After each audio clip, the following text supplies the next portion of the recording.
Hello there, hello there, hello there, hello there. Welcome back, welcome back, welcome back to the Agostinho Zinga show with your host, Agostinho Zinga. Oh, I've got to do my camera shit, didn't I?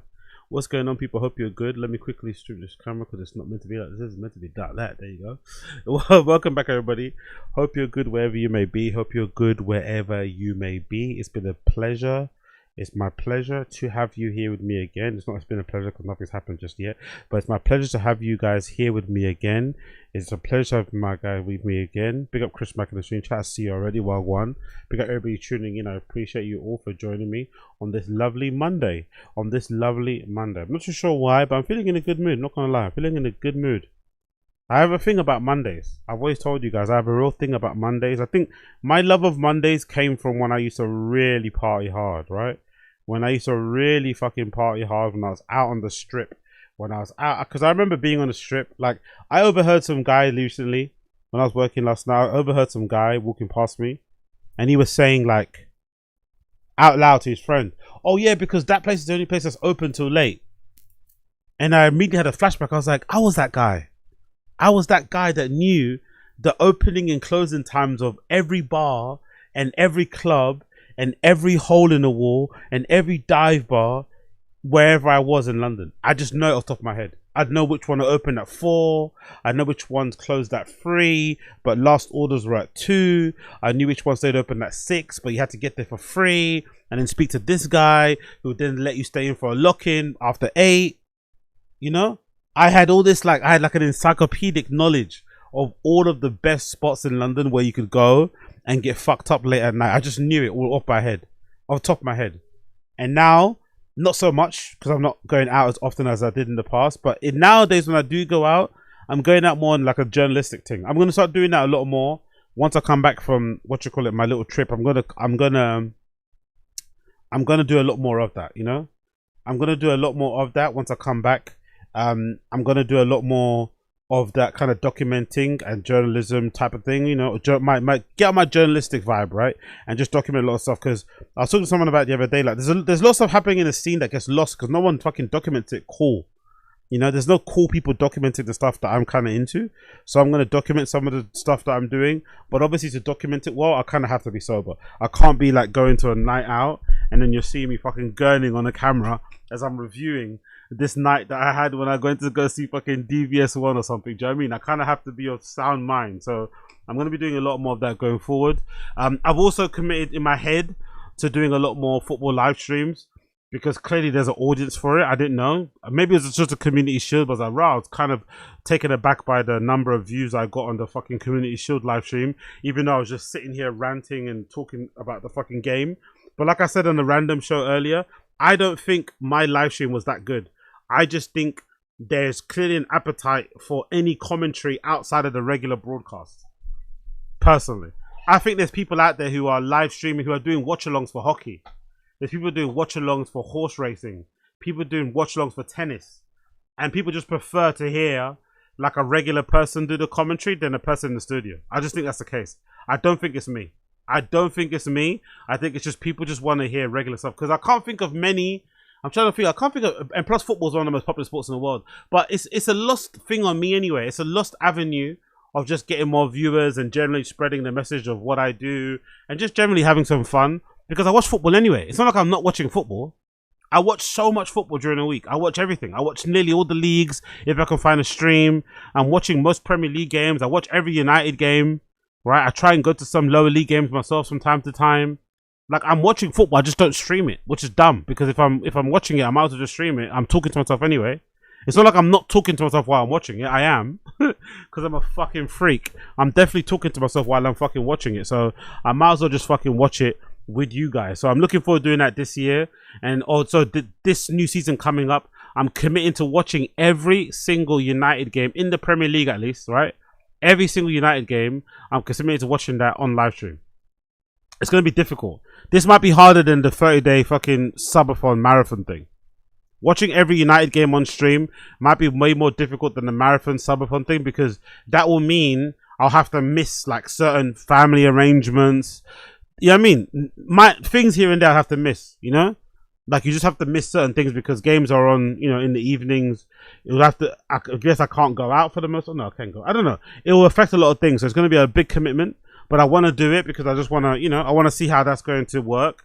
And I also just want to get into that kind of flow, you know. I kind of want to get into that flow of doing that type of thing. So I'm looking forward to that. But that might also include me having to get a TNT subscription. I'm not going to lie, to make it easy, because sometimes the streams are super laggy and they cut out all the time. And that's going to be annoying for the quality stream. So I might have to just buy a subscription for one of those places, you know, and hope that I kind of, you know, do well with that. But yeah, I'm looking forward to doing that. What's happened over the weekend? Nothing else much, right? Oh yeah, the Islam Makhachev v Ian Garry fight was pretty uneventful, to be honest, looking back. I did enjoy seeing Islam not looking his most devastating best. I think people need to put a lot more respect on Ian Machado Garry. He didn't do that much. But what he did do, he affected Islam. And Islam, I think, respected him more. I think Islam respected Ian Machado Garry's ability to not just get taken out and not get submitted and not get tapped, you know? Ian Machado Garry's takedown defense was pretty good, man. He got up a bunch of times. Islam has had people in that position before, on the ground, got their back, and he's been able to do whatever the fuck he wants, and he didn't. The most devastating part, obviously, was when on the clinch. That was superb. That combo into a head kick in the clinch was fucking, from the clinch area, was fucking superb from Islam. As soon as he let go of fucking Garry, and Garry kind of stepped back, he immediately followed, I think, with like a 3-punch combo, right? Left, right, and then bang with a high kick. Like, super good shit. And Ian Machado Garry was lucky that he was on his bike running backwards, right? Ian Machado Garry was lucky he was on his bike running backwards, because if he wasn't, Islam's most of his foot would have caught, because if most of his, I think it's just his toes that flicked his face, but if the front of his foot actually caught Machado Garry in the face, he would have got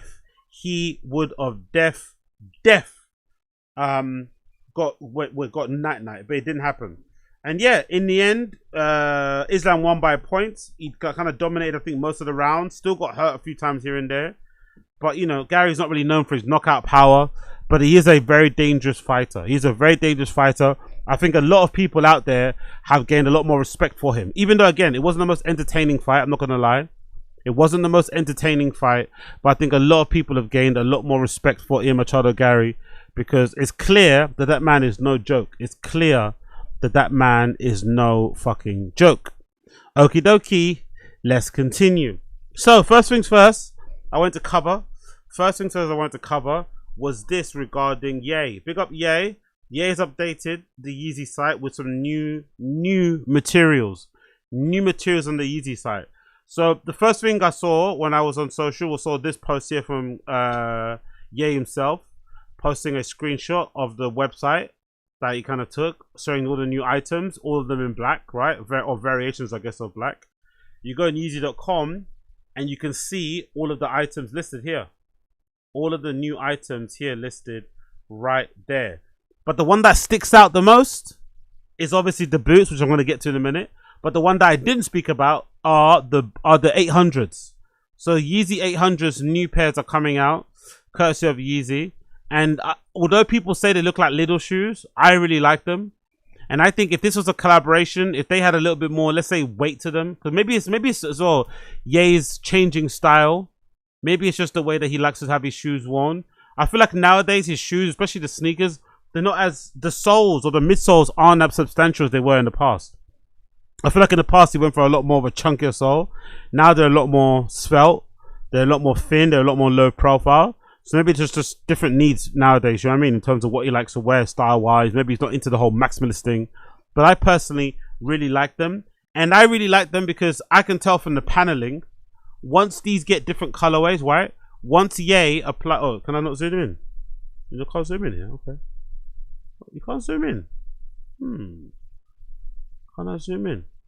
It stops you from zooming in, I guess. Can't you zoom in? I guess I have to do that. No, you can't actually zoom in on this screen. I don't know why. It doesn't let you zoom in. But anyway, once Ye gets different fucking colors done on this particular shoes, I think they're gonna look fucking sick. Once you get different colorways done, I think people are gonna be way more into them because of the different types of paneling here. As you can see from the toe box, you got a weird kind of like free stripes kind of design here on the front. You've got a really big heel cup here. You've got middle section. And again, no logo, by the way, which I think is great. No freaking logo. So it's just straight up, you know, the shoe itself. You like it or you don't like it, but no discernible logo. It's just a design that's kind of getting across to you, which I think are great. Those are the are they 800s or are the 800S? Not too sure if that's Yeezy 800S or 800s, but either way, the new Yeezy 800S, let's call them, are available from December 2026. And then, of course, the pièce de résistance for me, and I think a few others who are fans of that whole Central European, Eastern European army workwear type of inspiration that Demno is famous for, right? Demno is famous for that kind of workwear inspiration thing. You will love these. You will fucking love these boots. They're called the AB01s, the new Yeezy Alpha boot. So the Alpha Boot 01. So these, I guess he's going to be doing these incrementally because every boot has like a different iteration every year or every season. So we're probably going to see different iterations of these, but these look so hard. Now, price wise, I don't think these are going to be $20. Let's just say that. I don't think these are going to be $20, but I'm hoping they're not going to be above 200. I'm hoping they're not going to be above 200, but these are so fucking hard. He's taking inspiration from like the classic, are they called it's like a SWAT, it's a boot the SWAT team wear. The SWAT team, a lot of police officers in that part of the world, Central and Eastern European, again, you would have seen something similar designed by Demna or worn by Demna, but he's taken inspiration from that particular shoe and basically updated it with different materials, updated some of the upper and made them look a little bit more svelte and materials. And also I love the outsole too. My personal favorite is the outsole. The tread on the outsole is really cool as well. It's just very simple horizontal lines, nothing crazy on the tread. The sole is pretty thick as well from what I can see here. And I'm not too sure if it's got, I don't think it's got a metal toe cap. It's just a bit shiny here on the toe, but I don't think it's a metal toe cap. Just a bit shiny. And the collar's all sorts of padding there. And it's like a, how many eyelets is this? Is this 10 eyelets or 12? Is it 10 or 12? Let's see. 1, 2, 3, 4, 5, 6, 7, 8, 9, 10, 11, 12, 13, 14. It's probably a 14 eyelet shoe. So it probably comes just above or just in the middle of your calf, as you can see here from the design. So it comes up to just in the middle of your calf, just in the middle of your calf muscle. You have these Yeezy Alpha boots. Most likely that tongue is also attached to the size of this particular boot, so it doesn't flop around too much. And it's got a really nice profile to it. So those are going to be ones that I'm going to be super into trying to get a pair when they obviously drop. And they're going to drop in December. But it doesn't mean, I don't know. I'm curious. Does that mean Ye is going to put them into production and they're going to be ready to ship from December? Or does that mean they're available to buy from December and you have to wait and they're going to arrive in, you know, in 6 weeks time? I wonder. Are they making, I mean, are they already made in stock room, ready to be shipped as part of the new rollout for the JD Sports stuff coming in later? Like, will these be available in JD Sports as well? I'm curious. But I guess we have to wait and see. I guess we'll have to wait and see. Women's stuff here, men's stuff there. So yeah, that's all that's available there. And then if you go back onto his page, there's a couple other things I wanted to show you as well. There's this post here too, showing some other. I guess this is Yeezy season for fall winter coming up very soon. I think this is what we're talking about here. We've got some Parkers here. We've got what looks like maybe an M65 here, maybe M65 type jacket, and we've got obviously just a color palette. The color palette goes from really light grays, I guess you can call them, to some blues. There's some khaki. There's some browns. Some golds. I guess gold, brown, or tones of brown here in the middle, and then there's also black right down towards the end. There's some leather and most jackets and stuff and hoods and stuff. But yeah, that's the color palette that Ye is going for: blues, browns, and blacks. Blues, browns, and blacks. And from what I can see, again, you can't see much of it. It's just a massive railing with all the clothes on it. But from what I can see, it looks pretty good. And of course, Ye posting clips of him performing the other day. There's also a show in Russia coming up soon as well.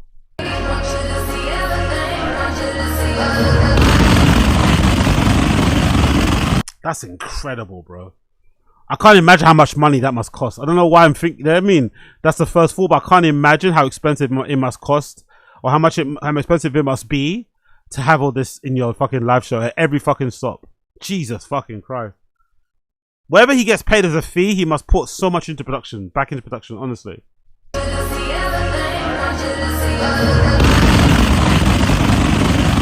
Wow.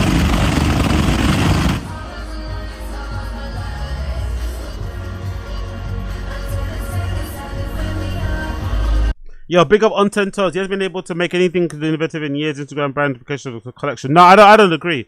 Just because everyone else has copied his silhouette, his aesthetic, his color palette, his references, and they've turned it into an Instagram thing. Like there's tons of it. I agree with you. There's tons of Instagram brands that look similar to Yeezy, but I think that's kind of it's similar to Demna's aesthetic. That's probably why Demna, since he's been at Gucci, has kind of switched it up a little bit, because that aesthetic has been co-opted by a bunch of other brands that aren't that great. Because it's quite easy to get right. It's quite easy to figure out how to make good clothes if you already copied someone's already, you know, DNA that kind of, or I say DNA. If you copy someone's codes, copy someone's philosophy, someone's approach to design easily, it's pretty easy to kind of tweak that and work it for yourself.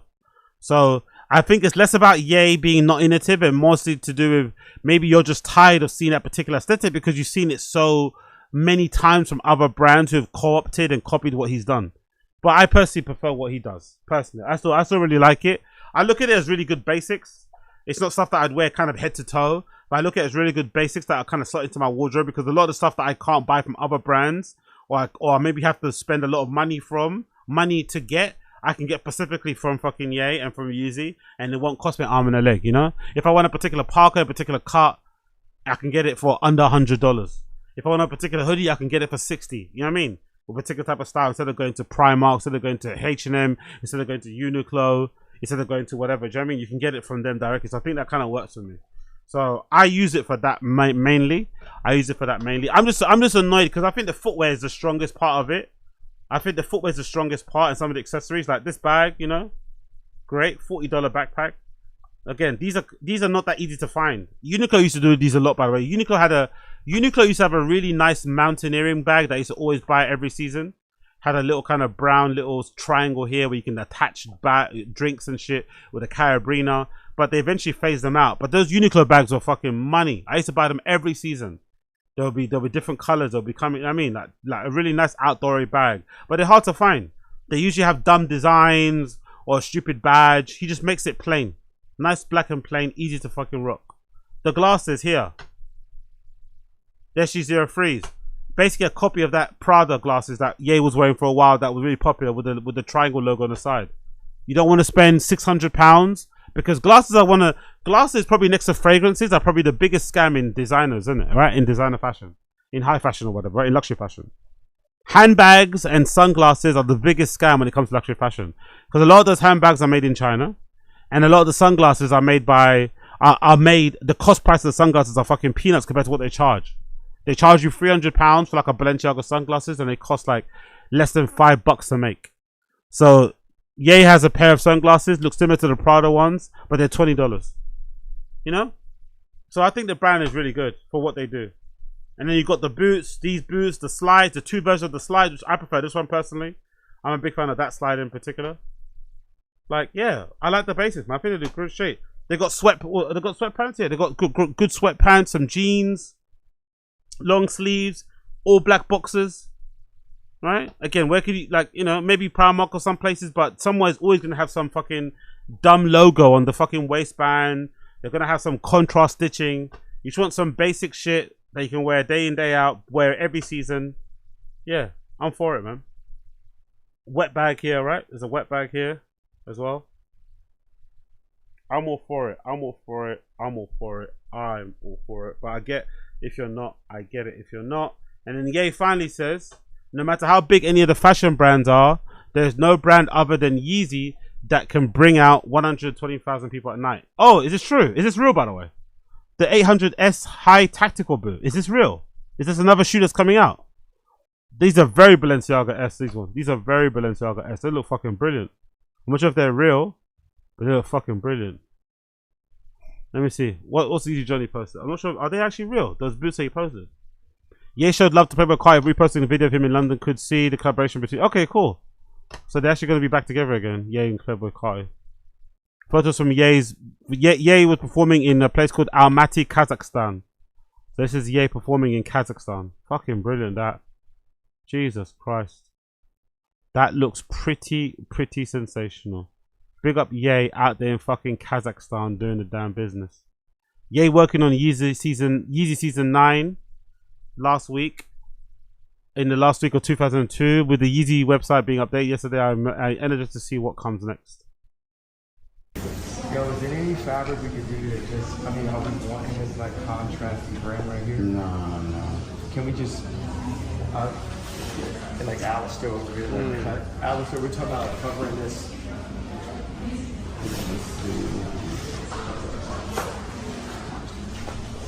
Oh, boom. There we go. Yeah, this is a non-corrected one. 6 foot 4. So there'll be like a handle, like the one, you know, those like. Also, the school bag. So when you get to school, it's like this. Your school like this. You just sit Oh man,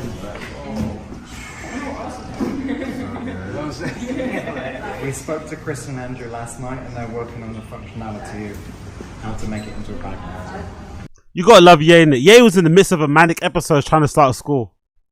I love Ye's confidence, man. Ye was in the midst of a manic episode trying to start a fucking school, you know? What a legend. and it like moves. Ready. And it's so full of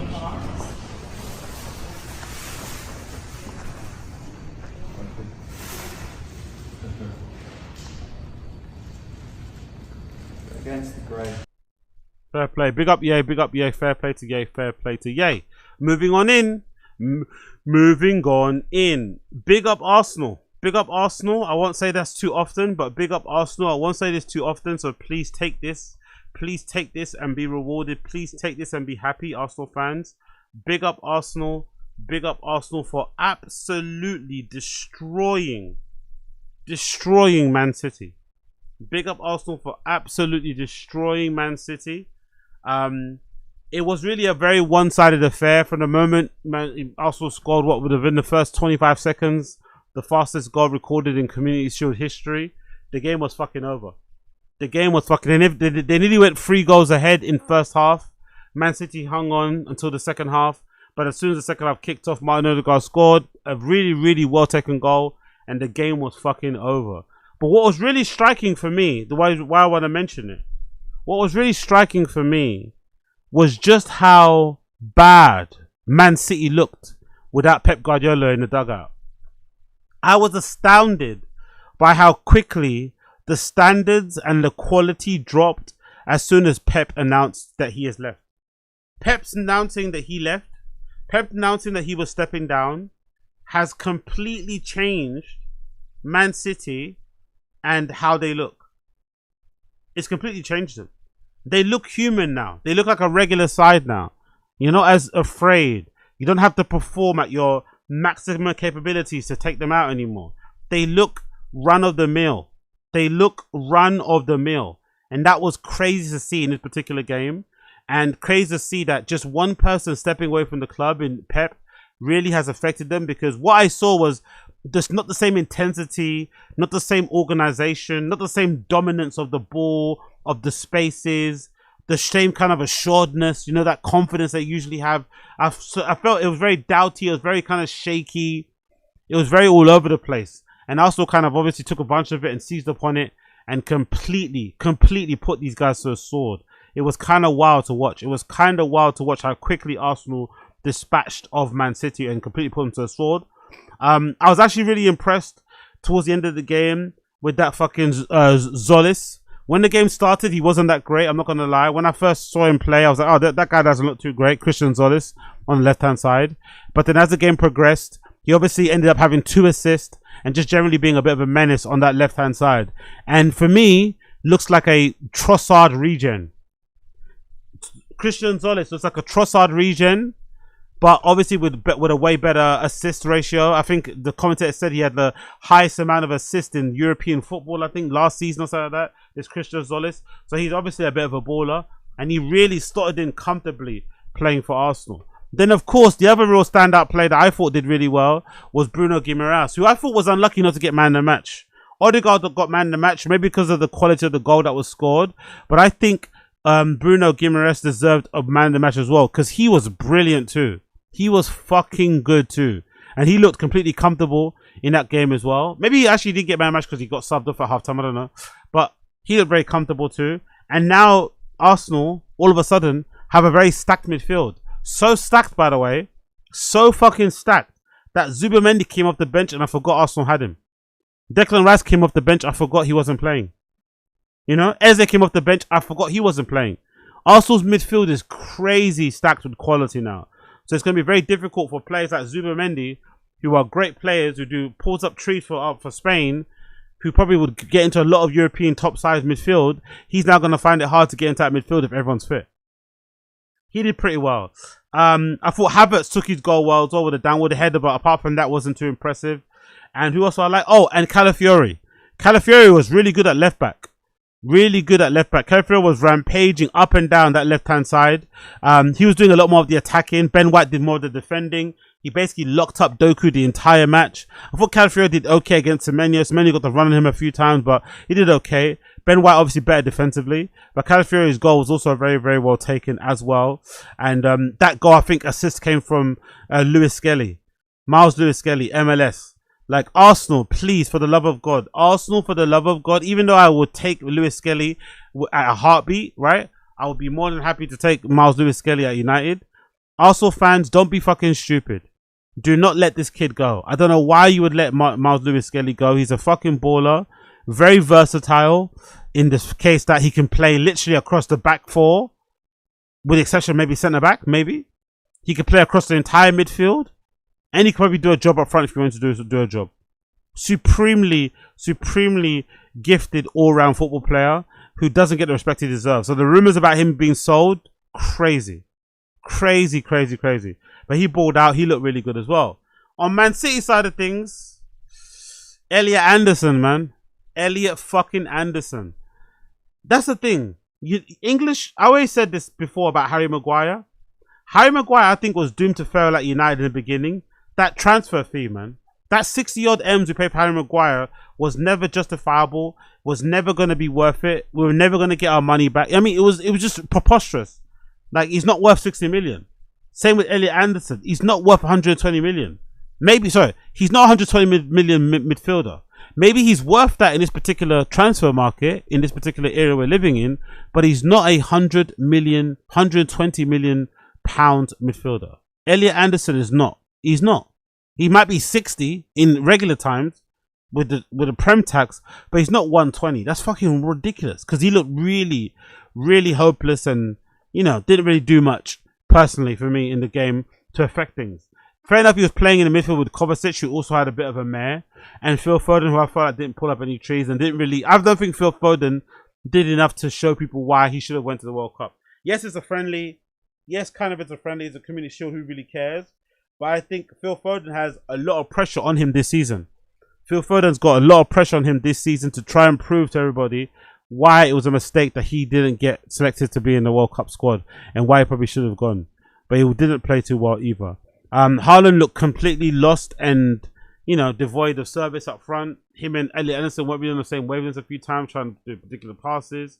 But in the second half, although they were losing, I felt the introduction of Shirky was great. I thought Shirky did way better in that number 10 position than Foden. So Maresca's going to have a hard decision on his hands. That's a big first decision as a new manager to drop fucking Foden and play Shirky. Or maybe shift Foden to the left. Because I think Shirky was way better in that central midfield. He did quite a bit when he came on at the end. He was really buzzing around, trying to create opportunities and chances. I think he had a decent shot as well on goal. But overall, Man City were poor, man. Man City were poor. Not quick to the ball. And just generally not really offering much in the particular game itself. The stats kind of are a bit strange though. They kind of make it seem like the game was way more even than what it was. The stats here say Arsenal had 8 shots. Man City had 8. Shots on target 5. To Man City, no, shots took also 4, Man City 5. Possession, Man City had 56%, also had 44. Passes, Man City had 539, Arsenal had 411. Pass accuracy, Man City had 91, also had 86. So it looks like Man City played better, but they didn't. They didn't, and I thought Arsenal dominated the game. I didn't think Man City were ever in a chance of even sniffing one goal to pull it back. They were completely outplayed, outmaneuvered, out-hustled. Just, you know what I mean, everything. And it's going to be a long season coming up for them. If I was a betting man, which I'm not, if I was a betting gambling man, which I'm not, if I had balls to do that sort of shit, I'd put some money on Man City not finishing in the top 4, you know. As crazy as that sounds, I will put some money on Man City not finishing in the top 4. Or maybe not finishing in the top 2. Let's say that. I put money on Man City not finishing in the top 2 next season. Or this season coming, because they do not look good. They do not look good. They do not look good in the slightest. Moving on. Big up Tom Segura and Christina P. This is an ongoing bit of drama that I'm sure most of you guys don't care about. I usually care about this sort of stuff and cover this sort of stuff on The Random Show, which is my premier comedy podcast commentary show. But, has to be said, I was surprised by this news. I was surprised to learn, courtesy of TMZ, that Christina P was the one that filed for divorce months before the split news. She's the one that filed for divorce, not Tom. Because it seemed like to me, Tom did that thing that most people do. Allegedly, it's a thing that's not really exclusive only to Ozempic. It supposedly happens all the time in couples, in married couples. If one person gets, if one person loses a bunch of weight, if one person has a glow up, let's say I'm trying to find the word glow up. If one person has a glow up, then usually it leads to some type of split. That's why maybe you see so many couples trying to do that couples fitness stuff together, because if you're both fat and you leave one person behind, the fat person will start to resent you, and you now being skinny will want to maybe enjoy that skinny life and explore your options, or just generally, you know, do other things. But even though we all thought, myself included, that Tom was the one that broke up with Christina P, I guess the comments were right. I remember someone in my chat, when I was talking about it earlier on, I forgot who said it. Someone in my chat actually on Random Show said they actually think Christina P is the one that fouled. Like, she's the one that probably had enough of Tom and how annoying he was being since he lost his weight. You know what I mean? Like, and I could see that happening. I could see Christina P just getting fed up and moving on. Like, Tom Segura seems like a little bit more of a glutton for punishment. He seems a little bit more sinister, let's say, if that makes any sense. Like, he's the type of person that will probably just stay just for the sake of it, just to kind of, you know what I mean, cause Christina P a lot of anguish. But Christina P does look like the person that likes to like wallow on that kind of air, you know. So I'm not surprised that this happened. But yeah, no, so I'm not surprised to learn it, but at the time I did think it was a Tom thing, because it made more sense. It was an easy logical conclusion to come to, you know. Tom Segura lost a bunch of weight. Him and Bert have been talking a lot about the whole having different wives and what happens if your wife dies, who do you marry, you know what I mean, all this stuff.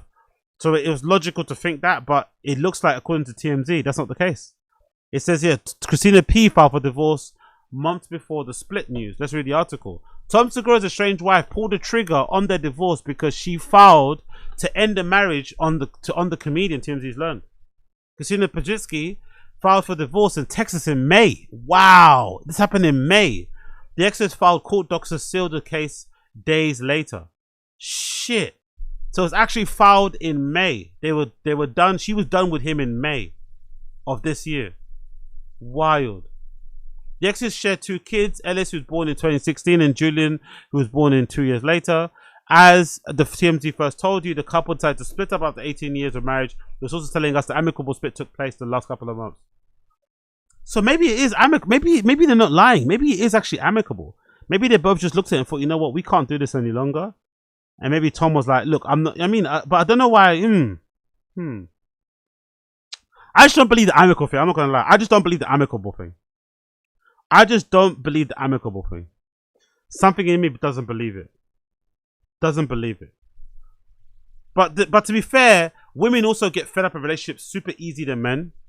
I think men are able to withstand a lot of shit more than women. Women get fed up quickly and then want to move and try to say, I'm worth more, I can do way better. I mean, they do all that nonsense, and then they go away and then they realize that maybe it's not as easy as you think it is, you know? They think it's super easy to go away and get somebody else that could treat them the way they want to be treated, and then they realize the grass is not always green on the other side. So you know what I mean? So I can see that being a thing as well. But then Christina P also strikes me as a very loyal person. She's Eastern European, do you know what I mean? Eastern European people don't play with that divorce shit. They'll stay even if there's domestic violence and shit, abuse, you know what I mean? They really do put up with a lot. Eastern European women put up with a lot. Because a lot of Eastern European women are staunchly Catholic as well. You know what I mean? They don't believe in that divorce shit. So I don't know. It's a very interesting one. Why? Maybe we'll learn somewhere along the line what really happened. But so far, it's surprising to me to learn that Christina P is the one that filed for divorce, not Tom. And I guess Tom is not the bad guy now. Will the internet like him again? Because now he's officially not the bad guy. He's not the one that broke up his family. Maybe he did with his actions that led Christina P to divorce him. Don't get me wrong. But everyone thought it was Tom that wanted to go to Ibiza. It was Tom that wanted to go to Bogota in Colombia. It was Tom that wanted to go to Rio Carnival and kiss all the girls in the street like everyone does. I mean, we all thought that. Tom didn't want to look after his kids anymore. He wanted to live his own life. But it looks like maybe Christina P is the one that told him to fuck off. Christina broke her silence and the separation a few days later after we published our story, confirmed the end of the marriage and calling it a difficult time for their family. She later hopped on their Your Mom's podcast to dive deeper into the speculation and broke down crying after she reflected on their 20 years together. In his own moment on the show the following week, Tom called the split a horrible experience and pushed back on the narrative that he forced Christina to announce a split on her own. I don't think anyone felt like he made, again, I think he's misreading what people are saying online. When I was criticizing him for not being on camera, I didn't criticize him for saying that, oh, you made her announce it on her own. I was criticizing her being on camera crying about the whole thing. Because in that moment, it felt like he should have been there too. Even if it's just sitting there. Just the visual optics of having Christina P on pod crying and sobbing into the mic about the loss of her marriage or the end of her marriage was kind of heartbreaking to see. You know, like, oh shit, man. Like you're all alone, you know? You're a couple, you've got kids together, and all of a sudden you're here on the podcast by yourself explaining what happened. I mean, it's like, you guys are a partnership. So I thought it was just weird that way. But to be fair, breakups are never easy. They're always a bit messy. And what's he meant to do in that situation, you know? Just sit there and watch her cry. I would have probably been upset about that too. If I would have seen a clip of him just sitting there watching her cry, I would have probably said something about that too. So I guess he couldn't have won that position, isn't it? Big up Chris Mack. She's on Skankfest lineup. Yeah. I saw that. No, she's definitely gonna go. Why wouldn't she go? It's a great time it'll be a great release. Why wouldn't she go? It'll be a great release. There'll be tons of random guys trying to flirt with her, jokingly and seriously, right? It'll be a great release for her to go there and just hang out with fucking really raunchy comedians, just chatting shit, having a good time. And they'll treat her super well because, you know, she's not really a guest she's not the type of guest they'll usually have on there. So they'll really roll out the red carpet for her, Lewis and Toe. It'll be a blast, man. It'll be a fucking blast. She should definitely go. Let her hair down, have some fun, man. Honestly, she filed for divorce, Texas. She kind of did him the solid right. Yeah, true. For sure. I assume they still have holdings. The business could enter California. I'm assuming that Kelly would have been. Yeah, Kelly definitely. That's where the amicable thing I kind of agree with, because if it wasn't amicable, she would have probably taken to, because they probably got a home in LA still. Because these guys are rich. They're not Rogan rich. The Seguras, right? They're not Rogan rich. But Bert and Tom Segura are doing very well for themselves. They got money. They got enough money to have like another home in another state. You know, couple of homes. So the fact that she didn't go back and just file in California says a lot. So yeah, you're right. Maybe it was amicable. Maybe I'm completely wrong. Maybe it was amicable. But big up Christina P. Oh yeah, big up Chris Mack. I'll be one of them. Yeah, she's a good looking lady, man. People are always saying negative stuff, but she's a very good looking lady. I don't understand. People are like, oh no, Tom could get better. It's like, I don't know. For me personally, attractiveness doesn't come down just to looks. It comes down to the whole package, you know? It's not just looks when it comes to attractiveness. It comes down to the whole package. Like a person's like, you know, aura, the way they carry themselves, their sense of humor, she seems like a good hang. Like all that stuff kind of adds into how attractive you are. I think Christina P is a very attractive lady. But again, it's very different when you're in a relationship with that person. Always from the outside in, you can look at a woman and say, oh my God, I wish you, that was me, whatever. But you never know. Like there's like, what's that saying go? Wherever there's a hot lady or hot girl, there's a man out there somewhere that's fed up with her. Do you know what I mean? Like that's the real case of it. There's always some guy out there that's like literally dodging this girl's calls. You're on her bumper. You know what I mean? You're harassing her, pounding her fucking line, no pun intended. And there's a guy out there literally airing all her phone calls. You know what I mean? Airing all her phone calls. So yeah, big up Christina P.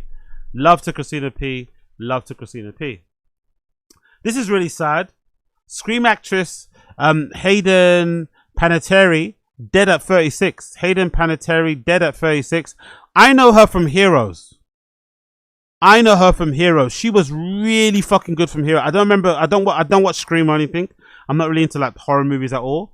But I remember her on Heroes. She was really fucking good on Heroes. Really, really good. But then she kind of, I feel like she kind of disappeared for a while. Then I remember reading a story about her maybe going through some horrible abuse in Hollywood shit and having a breakdown about that and kind of losing her way in acting. But I think I remember seeing that somewhere. But this is really tragic. They haven't released the cause of death, but I've heard some people on X speculating that it could have been an OD. It could have been a self-deletion or something because, again, she was going through a tough time mentally recently.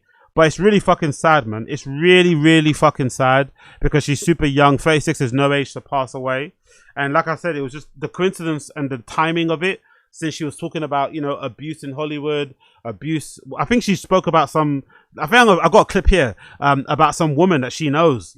Again, this always happens, by the way, because you heard it a lot with the Harvey Weinstein thing. A lot of actual women were the ones that recommended other women to Harvey Weinstein. Like Harvey Weinstein in particular, I think even his assistant.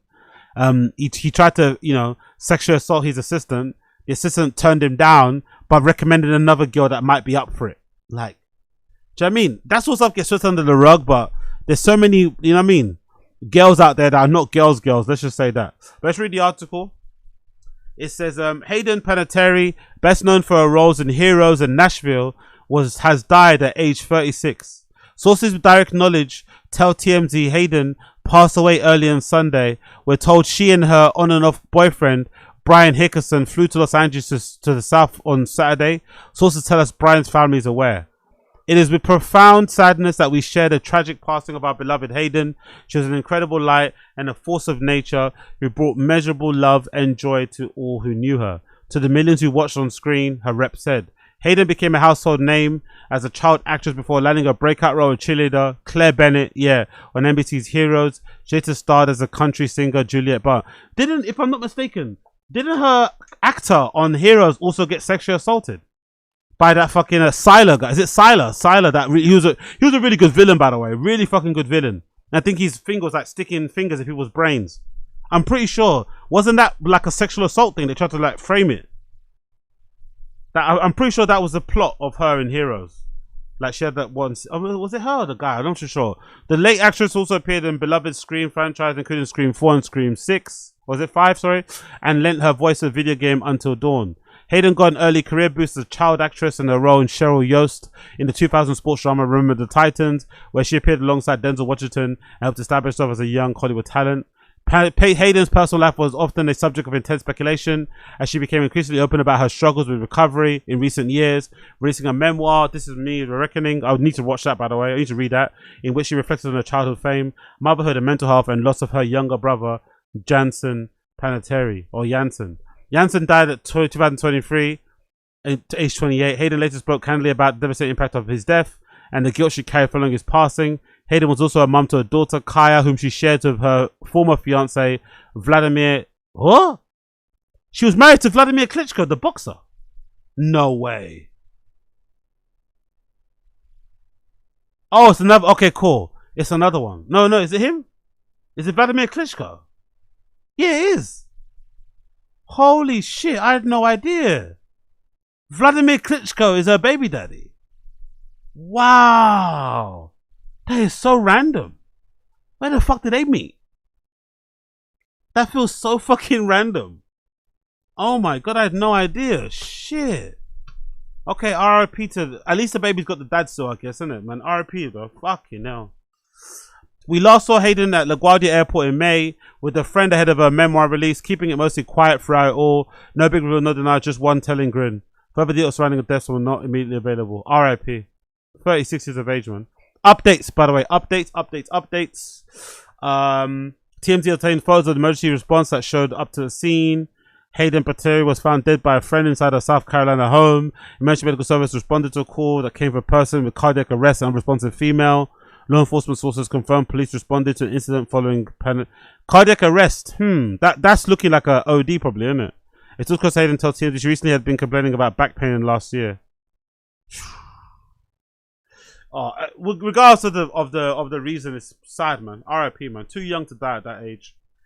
And then here's the clip everyone's talking about, right? Of her on the show. Is it on the Jay Shetty show, right? Talking about her abuse. Is all of them. All of them. You write about a moment in your career where a friend of yours takes you onto a boat. You're led to a room which has an older man in it, and then basically told to perform sexual acts and, Oh, yeah. Perspective completely shifted, and I realized that I was in danger. But by the time I'd realized I was in danger, I was quite literally out to sea. And it was that moment shook me and was shocking. And I was quite literally walked down, and I had been having a great time. There was no hints of anything like that happening. So it took me, I was shocked. It took me by surprise. And it was led by somebody that I had grown to trust and see as a protector and somebody who had my back. And to be walked down, down the stairs, and it was as like a surprise, presented as though it was like a surprise. And it was this very small room, and she physically put me in the bed next to this undressed man who was very famous, and had his hands like this, like this was just an average day for him. This is something that happens all the time. And I waited for her to leave, and I mean that lion in me, that fire in me, that my hair stood on end, and I became ferocious. I was like, this is not happening. But I had nowhere to hide, and I bolted, and I hid wherever I could think of to hide on a boat. There was no jumping off and swimming away, and there was nobody who was going to. I realized that there was nobody who was going to be empathetic to my situation, that this was nothing new to them. Jesus. It is all of them. All of them. And not one will be able to escape.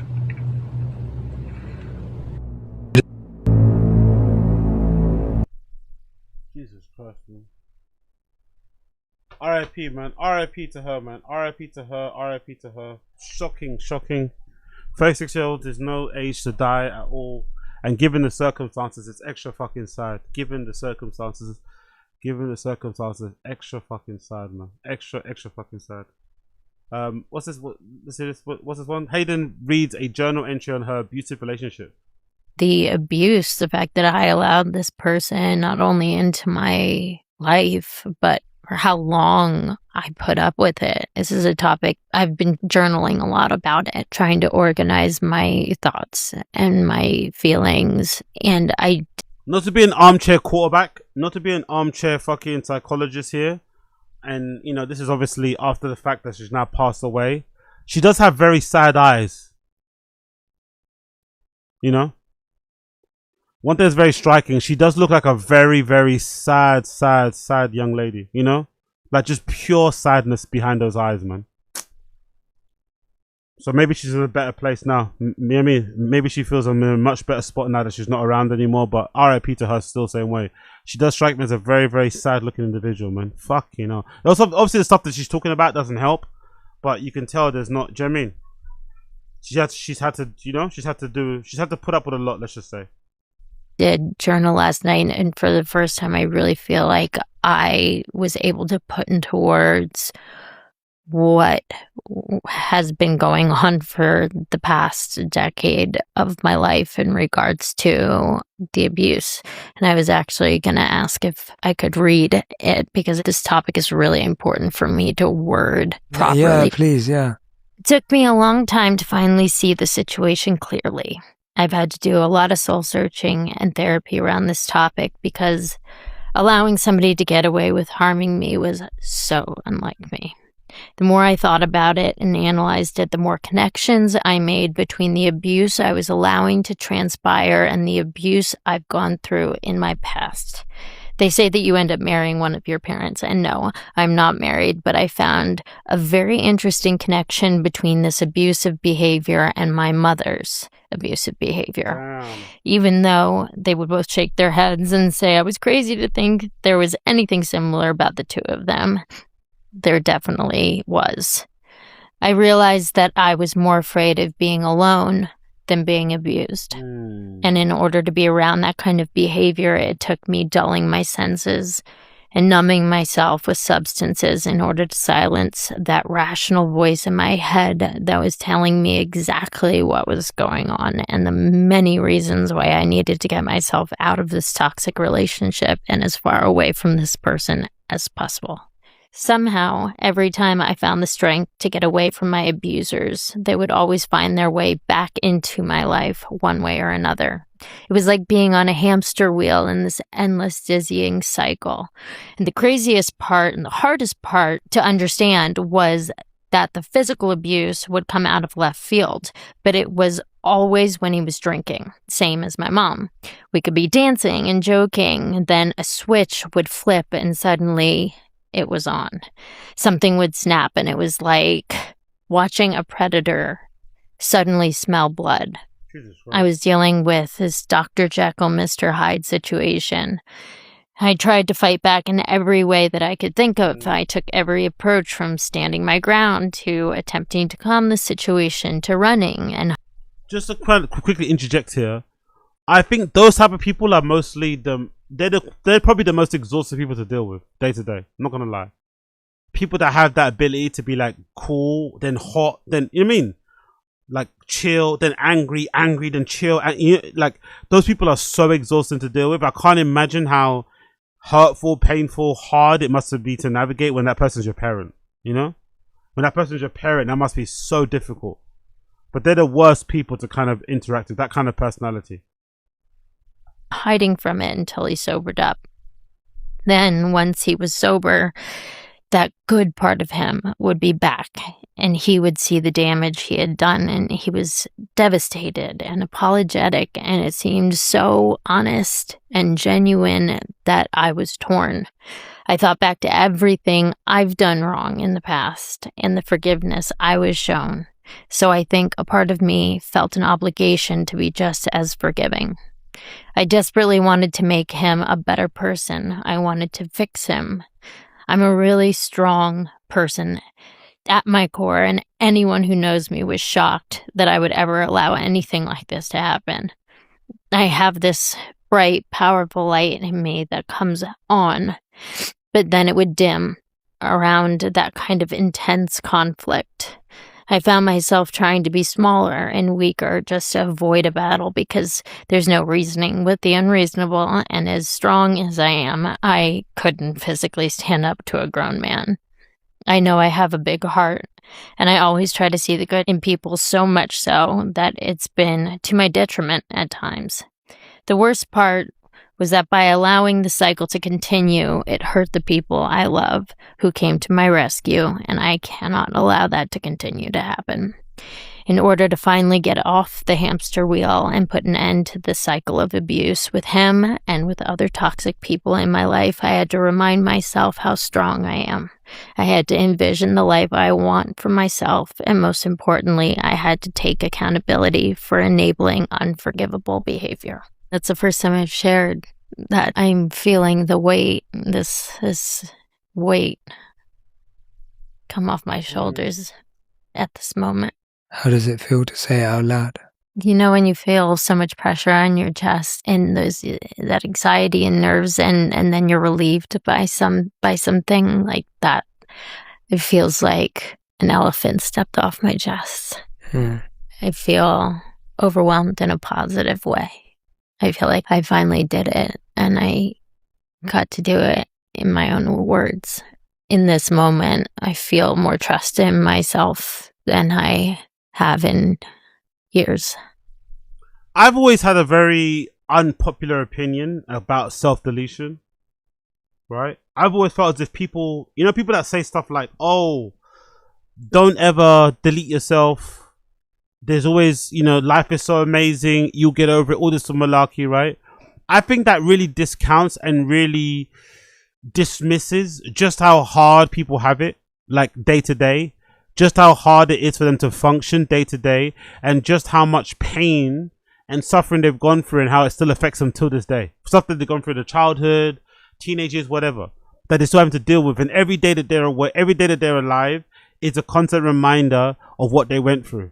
And sometimes self-deletion is the only way that they can have some level of peace. It sounds insane to say, but I think it's true. With if there's some people out there that think that there's no such thing as depression, it doesn't exist. On the opposite end, there are people out there that feel all the fucking feelings. They're already incredibly like, imagine there's somebody out there that's already incredibly sensitive, incredibly emotional as it is. Then they end up drawing the worst card possible, and they end up with parents who are incredibly abusive. Just imagine that. By default, you were born already sensitive and emotional, right? But then you end up with parents who can't really accommodate you in that way or treat you well in that way, or you just end up with a partner that abuses that or takes advantage of that. You're gonna end up pretty fucked up.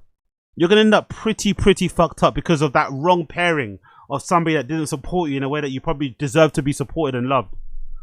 And sometimes the only way to really kind of deal with it is to kind of just like, you know, say bye-bye.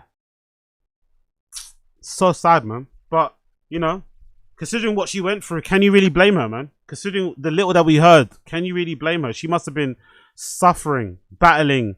Again, it says she was in recovery, drug addiction. I mean, just like, and she's got a child too, by the way. So think about that. Because sometimes people do stuff. Like, I remember, who's it? Like, what's that thing about dying with a broken heart or something, right? People can die like that as well, right? Where like they have a partner or like a husband or wife who passes away. They love them so deeply that the pain of losing them just causes them to pass away too, because they can't bear living without their person.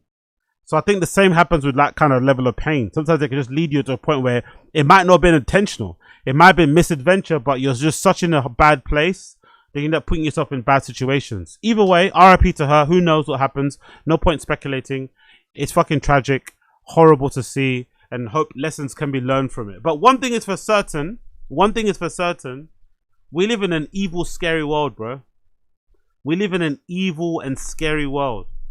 Like, it's no surprise learning about these things as you get older, why certain people keep quiet. It's no surprise why certain people don't talk about their abuse, don't talk about their experiences, don't try and out people, because the evidence is there. The ones who do come out and say something, they always wind up in these type of situations. This always is the outcome. The ones who do speak out, who do try to be brave, that's why you have to salute the brave ones. Salute them. Have all the respect for them, because they are literally putting their lives on the line. Literally putting their lives on the line. Sad. RIP to Hayden Panettiere. RIP to Hayden Panettiere. Moving on. Big up Skepta. Big up Skepta. Skepta and Jme have had a rough week, I think, on the internet. A rough recent week. Skepta's been getting somewhat cancelled on my side of social media because of this old picture of Skepta from 2007 returning from a trip in Tel Aviv, right? Horrible. Like, given the current state of culture, the current reputation of Israel and the IDF and what's happening in Gaza, but you know, they're not having the best PR right now, right? Israel is not having the best PR of any country. I think maybe next to Argentina, right? Israel's PR is in the fucking gutter. So somebody finding this picture of Skepta on a train, it looks like, or a bus or a train in Tel Aviv in Israel from 2007 with an Israeli flag covering his face like a mask, doesn't look the greatest, right? Especially with the gun fingers. But to be fair to Skepta, 2007 Israel is not 2026 Israel. It's not 2024, 2025. Do you know what I mean? Like, 2007 Israel's a different Israel than what we have now. It's a different, even in terms of like public reception. I also don't think Skepta is very politically active or motivated in any way, shape or form. I just don't think so. He's not that kind of guy. He doesn't really talk that much about political affairs. He just kind of does his own thing. He's not really big. And I don't know. Maybe he does here and there, but he's not. That's not really his main thing. His main thing is about, you know, being an artist, creating art, DJing, making records, designing its fashion. You know what I mean? He kind of does that in a really big level. on a really big scale, looking the way that he does, being a somewhat quote-unquote dark-skinned black man from Nigeria and shit. And I think he represents in that particular way and shows people, hey, there's no limit. So I wouldn't necessarily say this is a political message, but, you know, the reply maybe wasn't the greatest. Maybe he could have ended the reply with a little free Palestine, maybe. That would have soothed the masses of people that were hating on him for it. But, you know, this was his response. Skepta returning from a show in Tel Aviv was the original tweet. And then he responds and says, keep seeing this pop up on my timeline, kissing my teeth, KMT. I was young and naive. First ever show in Tel Aviv, and I thought I'd gas up my fans with this picture. But this picture is not a political statement in any way. So he says no political statement, but he doesn't try and make one. He doesn't clarify what his political statement is. Are you a fan of Benjamin Netanyahu? Are you free Palestine or nah? You know what I mean? Is Israel committing the genocide or nah? He doesn't really clear that up, which is maybe sensible. You don't want to bow to the mob too much, but it did kind of add to the ongoing kind of, you know, circus around him. I want to see some, actually, what's the original comments on this quote? Let's see the original quotes on this, actually. What are people saying on this original quote? This was 2020, by the way. What are you doing here? I think it's obtuse to believe Skepta was making a political statement. He made Konnichiwa, he good. Tired of weird fucking wankers trying to spread dirt on black man's names. I've said time and time again how about people are using Palestinian genocide for morality highs and social media interactions. Heavy on the 2007. I love how the internet now pretends that everyone knew about the century-old ethnic cleansing of Palestine. He don't got internet. Some of y'all don't even know what is happening in late 2003. Okay, cool. So everyone's saying what I said, all right? In 2007, Israel was a completely different place. And how do people respond to his reply? You've missed an opportunity to correct it by adding Free Palestine to your tweet. Say Free Palestine or go home. Thank you for your clarification. I like what they did there. Clarification, you get it? Gas up your fans. Not the best use of words there. If only you added Free Palestine to the tweet. All this needed was a Free Palestine at the end. No one cares. Just make music for fuck's sake. Most of you are model citizens, blah, blah, blah, blah, blah. So yeah, people weren't happy with it. But, you know, that was the case. And then with Jme got like weirdly, I won't say cancelled. People were just talking about this particular comment or this particular tweet. Well, I think Jme posted on his Instagram maybe his 10-year wedding anniversary to his wife. And obviously you can tell by the pictures that his wife is very, you know, Caucasian looking. And people had a problem with this. People, and also had a problem with this, but people were reminded that Jme's wife is white. I don't think people knew. This is kind of a thing that we've always known. If you're in the scene, you would have been aware of this. But people were very upset that Jme's wife was a white lady. And, or just had some comments to say, I guess, right? And again, I don't know. I always think this conversation about interracial dating is always very annoying to me because it's never fair. Because if Jme is a girl and he does this, everyone's okay with it. Everyone's happy and celebrating. Oh my God, you got yourself a good white man. He gonna look after you. Fuck these niggas. You know what I mean? Everyone's always happy with it. But whenever it's a guy, it's always a different conversation. It's always a different conversation. You're a race traitor, you're this, you're that.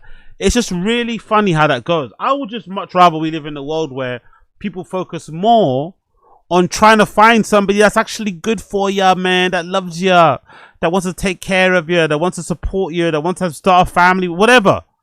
Like, isn't that way more important than the race? Like, it's just such a nonsense topic and debate that it just angers me because we spend way more time on that sort of stuff than, I don't know, having an issue with just having random baby mothers in the first place, having an issue with women being in abusive relationships because the guy is good looking or because the guy is rich, because the guy is this and that. Can we get back to a place where maybe we all start looking after each other a little bit better? Can we maybe take care of each other a little bit better? Can we maybe look for people that actually have our best interests at heart, who actually love us, as opposed to, hey, she has to look this particular shade or whatever. It's just like, yeah. But anyway, people in the quote tweets, someone says no comment. Another person says, if you look at a couple celebrating 10 years of marriage and you're concerned as the race of the spouse, I want you to know you're a witch and you should wash your spirit with bleach. 20-year relationship and you lot had make it weird. And by the way, TMC had to close the replies just to ensure there wasn't any fucking hate. But here, typical Nigerian man, at least he's happy. Bunny hopper, 10 years, or I thought we married this pretty lady. Jesus Christ. Outside of everything, I can't believe he didn't wear a do-rag to his wedding. Remember what I said about black community simply hating black men and white women relationships and men and women? Yep. Did y'all know black men live longer lives when they marry? His political tweets now make sense. You lot are triggered by her race are actually witches and wizards. I know what you're doing with this post. Yeah, exactly. Big up TMC. That's definitely an engagement farming thing. He knew what he was doing with this. He knew what it would happen. But big up TMC still. Miserable people in the quote spouting usual racial nonsense. I had no idea this woman was white. The comments under this actually makes me sick. Damn, Jme is a snow bunny lover. The comments are unnecessary. My only observation, nobody said anything when Stormzy was with my... okay, shut up. First time actually seeing this proper pics of his wife. You brought this tier to be messy. Loser. Oh, wow. They've been together for more than 15 years then. Best player I've ever seen on external normal comments before the interracial nonsense hate kicked in. I hope it get people remember the hate situations like this. You lot need to wash your mouth. So yeah, this comes after the Elon Musk tweets that people had a problem with. Because Jme said the following a few weeks ago. Some people hate Elon so much that if they were going to get hit by a train, but he grabbed them and saved their life, they would get angry at him and jump in front of the next train to undo his work. I don't think that's true, and I don't think that's fair, because that makes him in fact he's kind of trying to say that people's hate for Elon is irrational. And as a lover or a liker of Elon's companies, right, and some of his business stuff, not the guy he's turned into now, I can say that I don't think people's hate of Elon is irrational. I think it's rooted in a lot of logic. I think it's rooted in a lot of reason. I think the way Elon's been moving, especially in the political space, especially what he's been saying societally, especially even how he's been treating some of the women he's been involved in, it's kind of disgusting. You know, it's kind of disgusting. Like, he's not the greatest guy, Elon. And it's no coincidence either, I don't think, that the time that he's going through now is also coincides with a time where there's like record numbers, I feel like, of like departures at all these companies. You hear about this major engineer at SpaceX left after 15 years. Recently, the guy that took over on X, who was doing all the fucking social media and influencer content sort of stuff, and I think he's the one that introduced the video reply option on there. He recently left. So I feel like all of those people leaving Elon's orbit and his companies is proof that Elon is moving a bit weird, moving a bit mad. So I think it's a bit obtuse, it's a bit insulting to suggest that people are hating Elon with an irrational level of hate. No, they're hating him because he's saying some messed up shit. Even in Europe, he's aligning himself with the far-right parties and stuff. Like, he's doing some madness out here. So I can understand people's hate for it. So people looked at that tweet and thought he was endorsing some of Elon's messages, when I think what Jme was talking about was just, you know, again, he felt like irrational levels of hate when it comes to Elon. Myself, I disagree. I don't think it's irrational. I think it's logic. What hill did I... And then obviously some people are obviously saying, Elon Musk ain't the hill to die on. You ain't got to do all this just because you like Teslas. What hill did I die on? I don't have a Tesla. He did have one before. He doesn't have one now probably. But they're great cars. I don't have anything to do with Elon except I use his website. I was talking about Neuralink, where blind people may be able to see again with a brain chip. Aren't we allowed to talk? Yeah, that's the thing though. That's the problem with Elon and his companies. Elon is so toxic now. Elon is such a toxic individual. He's made it so hard to like him that it's affecting his brand and companies. I've said it before, like, I think a lot of his companies, especially Tesla, would thrive if he wasn't attached to it. Like, people are keying Teslas. People are keying Teslas because of Elon. Random people have Teslas that have nothing to do with fucking Elon's politics. They're getting fucking keyed because they fucking hate Elon and his politics and stuff he's been saying out loud. So yeah, it's one of those things. What happened to Twitter, man? Used to be able to just bust joke, post again. This is Twitter's changed a long time ago. A lot of you hate Elon to the boy. Yeah, so you know the Elon thing was there. So it's been a rough couple of weeks for Jme and Skepta, but I'm sure they'll be okay. I'm sure they'll handle it. They usually handle internet backlash pretty well, to be fair, especially Skepta. He's usually pretty nonplussed by the whole thing, so I think they'll be fine. But I thought that was kind of entertaining and funny nonetheless. I thought that was funny and entertaining nonetheless. Less. Talk about funny and entertaining. I don't know what to make of this one. I'm not gonna lie, I don't know what to make of this one. I don't know what to make of this particular post, but I'm gonna share with it anyway. Share it with you guys anyway. Do you guys know who Clint is, right? Clint 419 on social media. He's the founder of Cortez. He posted on his ex recently a picture of him, I think it's Sloan and somebody else sitting on his Porsche, chilling, doing their thing. And the caption was, "There's a group that you're not in, full stop." And everybody was really complaining and going crazy on the timeline because they thought it was kind of rooted in, like, you know, I guess you'd call it mean girl energy, a little bit of I don't know, just showing off. I don't know what it was, but people didn't like it.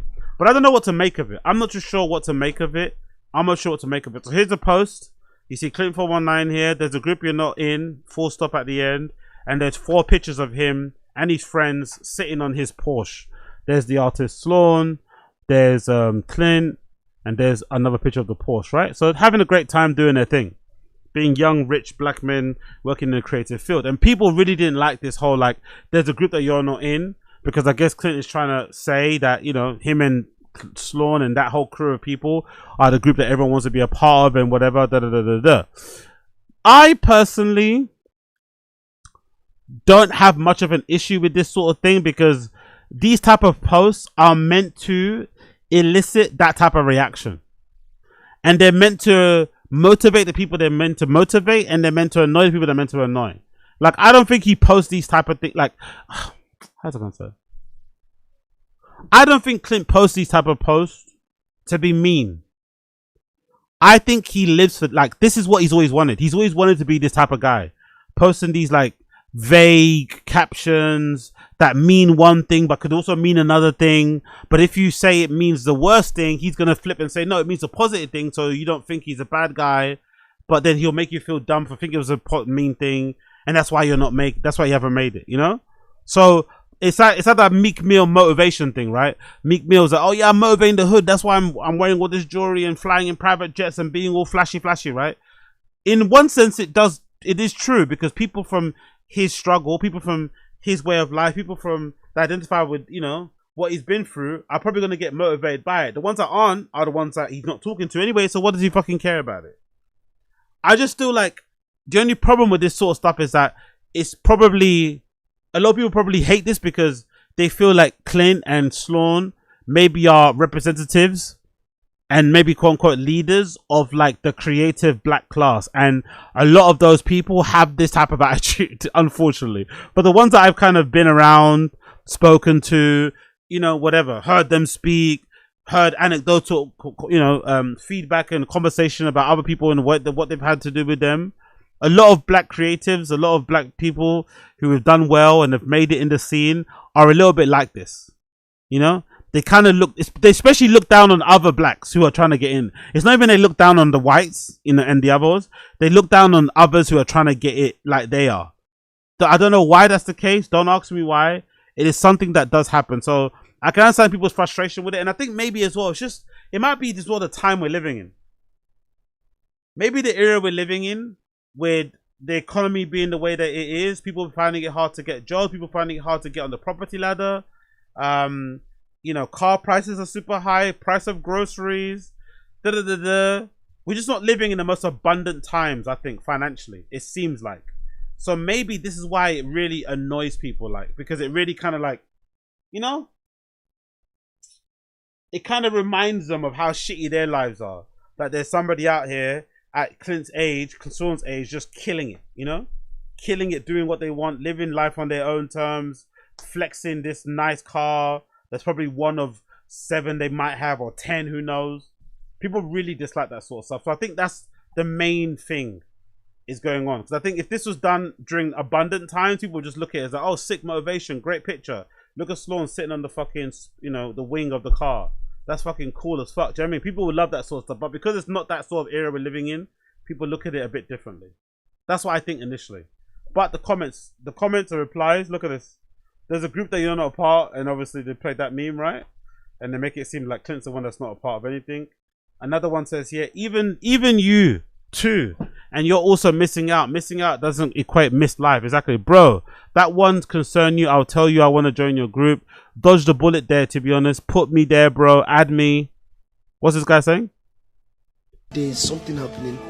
There's a group that you're not in, that we are in. And that group. Okay, so that caption wasn't him actually saying something. It was a quote from Sloan from an interview, I guess. So again, they always do this, by the way. They love doing this like double speak thing. They'll say one thing that's vague and that will kind of like rage bait people. Then if you get rage baited, they'll act like, no, oh, what I actually meant was this. You're just dumb. See, you're emotional. It's like, you know what you're doing though. You know you said that the way that you said that with those pictures to make it seem like, oh, you're not a group that we're part of. We're these rich black creative types. You're there, you're struggling, you're not really where you should be, blah, blah, blah. You're this, you're that, you're not made it, you know? Like, they kind of do this a lot. It's like vague doublespeak, but I like it because it triggers people so much. It really does work. So he makes that caption. It's actually not something that he was actually saying. It's actually a quote from a Sloan interview. Sees what goes, and sees what doesn't go. So, if you're not involved, you're not involved. But if you're involved, you're involved. Yeah, that's the thing. None of his work merits that type of collab. That's a problem. Like, you can't really tell somebody anything when they're like a few mil up from making t-shirts. You can't, bro. Big up on 10 toes. A lot of people have criticism about Cortez, but you can't tell him jack shit if he's made that much amount of money that he's made. He sells out that well. You know, he has some great collaborations with Nike underneath his belt, and he lives the way that he lives. You really can't tell him shit. Because in terms of market data, in terms of evidence of work that's good, the fact that people buy his brand season in, season out, the fact that it's in demand as it is worldwide, the fact that he's thinking about opening retail stores soon, even though he was strongly against it, he's going to be opening retail stores soon, it feels like, and they're going to be making more money than they've ever made before. It's only getting better and better every season, the quality and whatever else it may be. You can't tell someone like that anything, really. You can't tell him anything. It's impossible. Because he's just gonna point back to his bank account and say, look, every season for 10 years, I've been putting up numbers. I've been dropping collections. They've been selling out. You say the brand is shit, but the fucking cash register says different, you know? So you can't really go that kind of angle. You can not like what he says and think his attitude stinks and stuff, which I think people may have some merit there.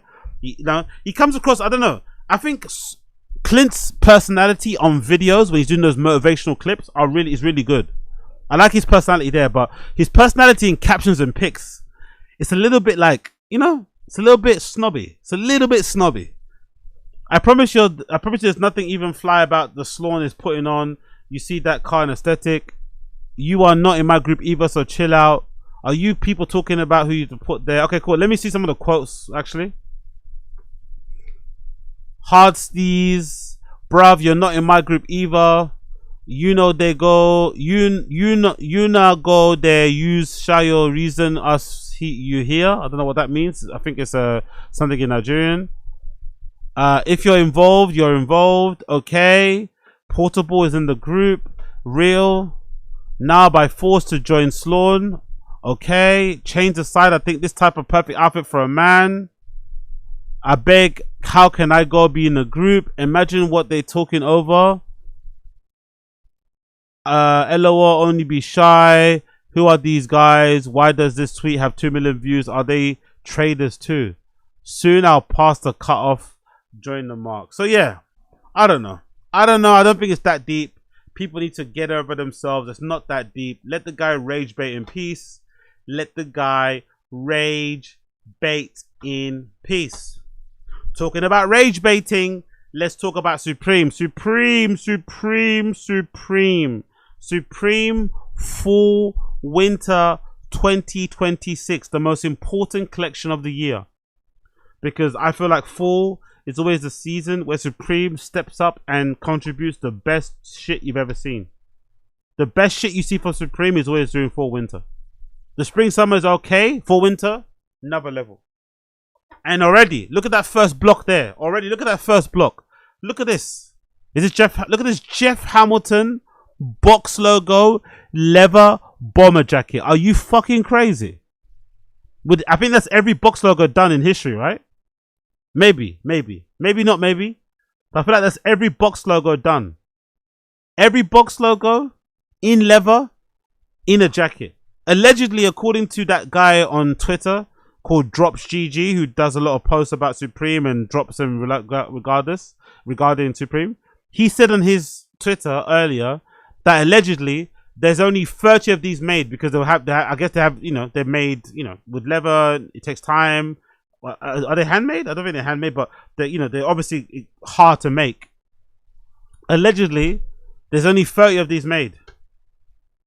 You'd imagine they're going to be really expensive. You'd imagine they're going to be really fucking expensive.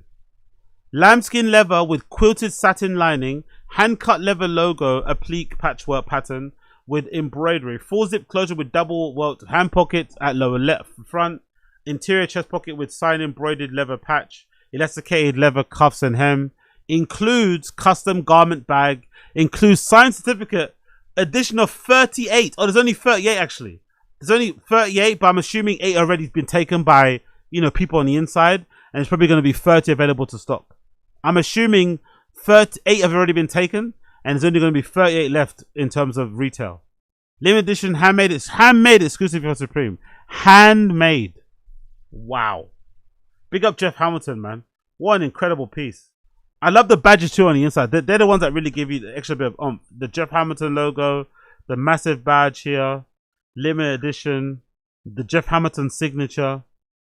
Fucking hell. Crazy good piece. Crazy good piece. Fucking hell. Beautiful, by the way. Beautiful. Next box. Ooh. Lynx faux fur windstopper overcoat. Ooh, that is nice. I'd fucking wear the fuck out of that. That over some denim jacket and some denim jeans. With a white tee and some white Air Force Ones. With my braids done. Yeah, that jacket is hard. Faux fur with a Gore-Tex windstopper liner. Jacket logo. I wonder, what does a Gore-Tex liner do actually for a jacket like this? I wonder what that actually does. What's the point of that? Is it to help with the sweat wicking or something? It's lining. It's Gore-Tex lining. What does that actually do for the jacket? It sounds good. It looks good, right? You got the tag on there, but what's that do for it actually? Oh, there's a metal badge on the back too. I love that. There's a metal badge on the back too with Supreme on it. Not mad at that at all. That looks pretty fucking swanky. What else do we have here?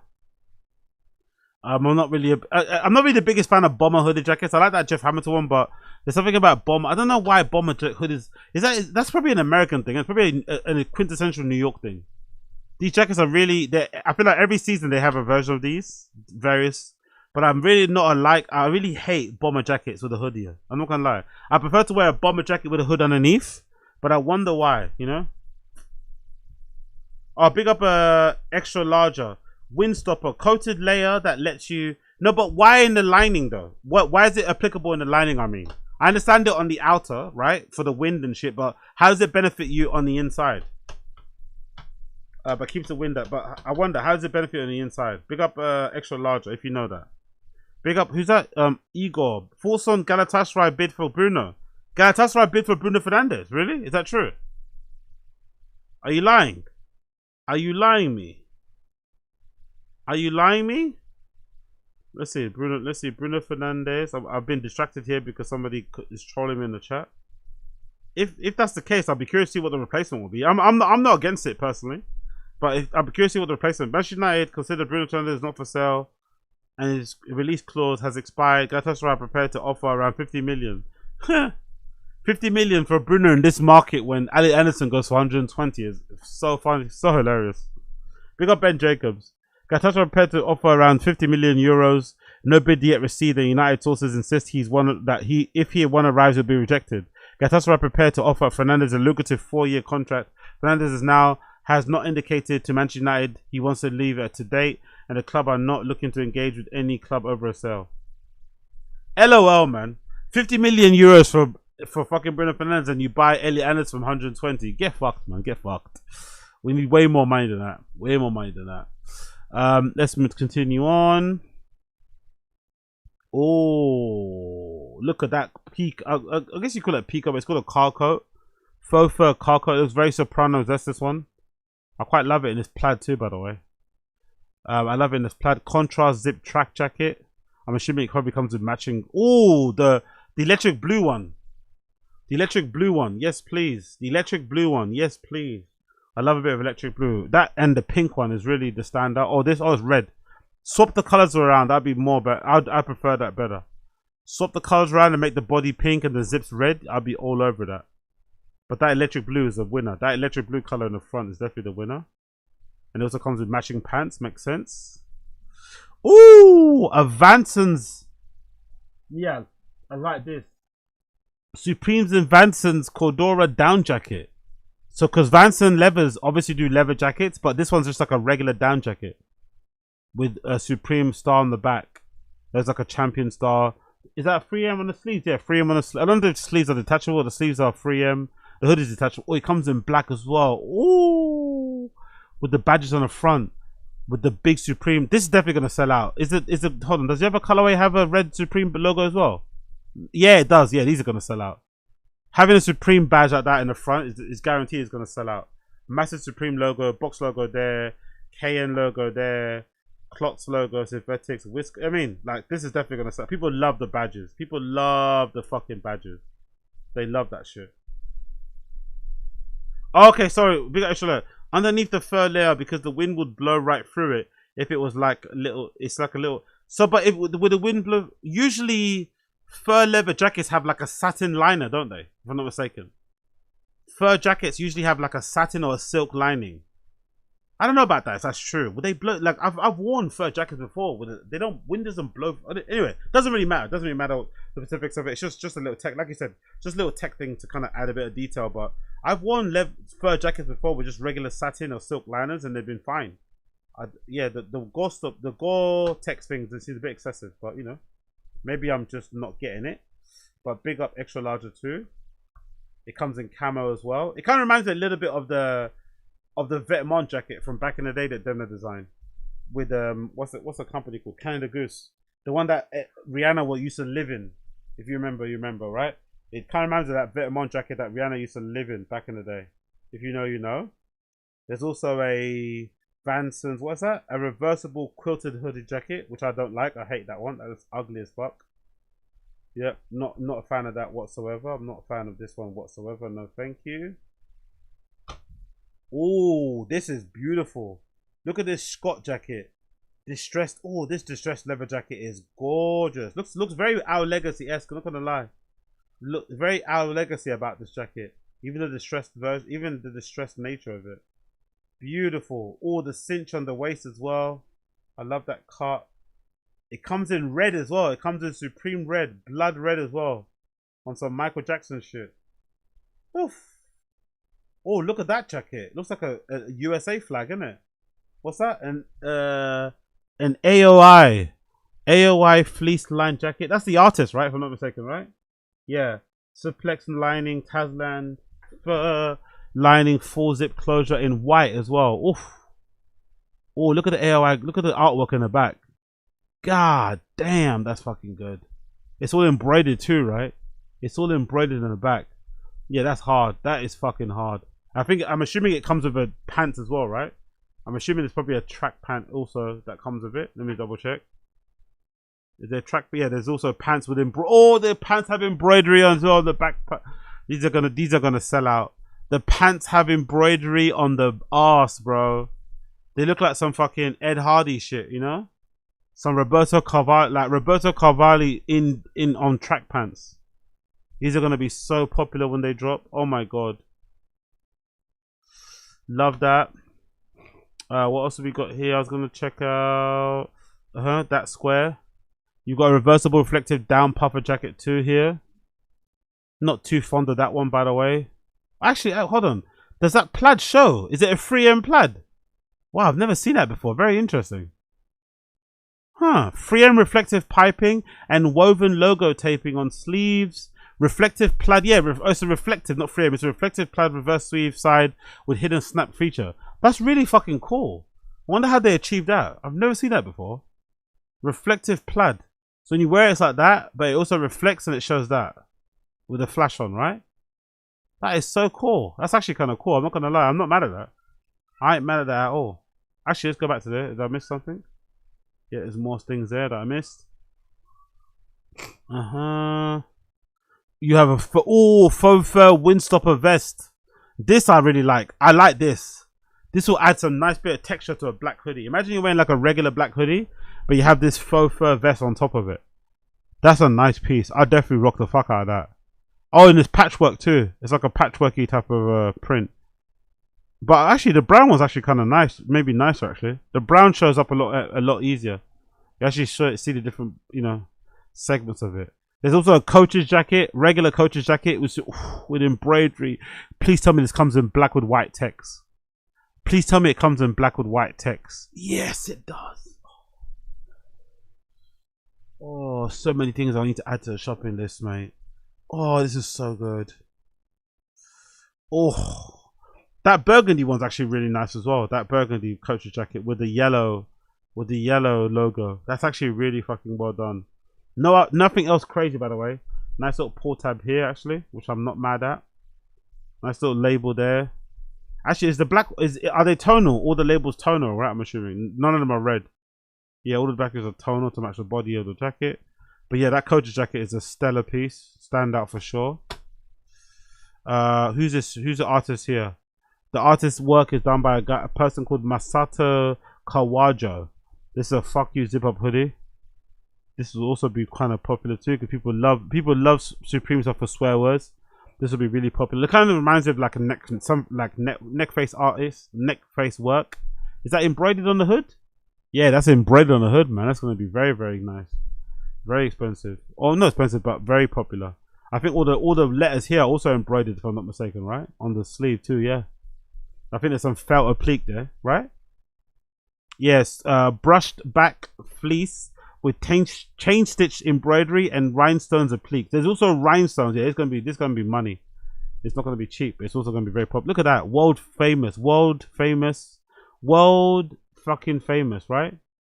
World fucking famous Supreme NY. Wow, on the back. I ain't mad at that at all. World champions.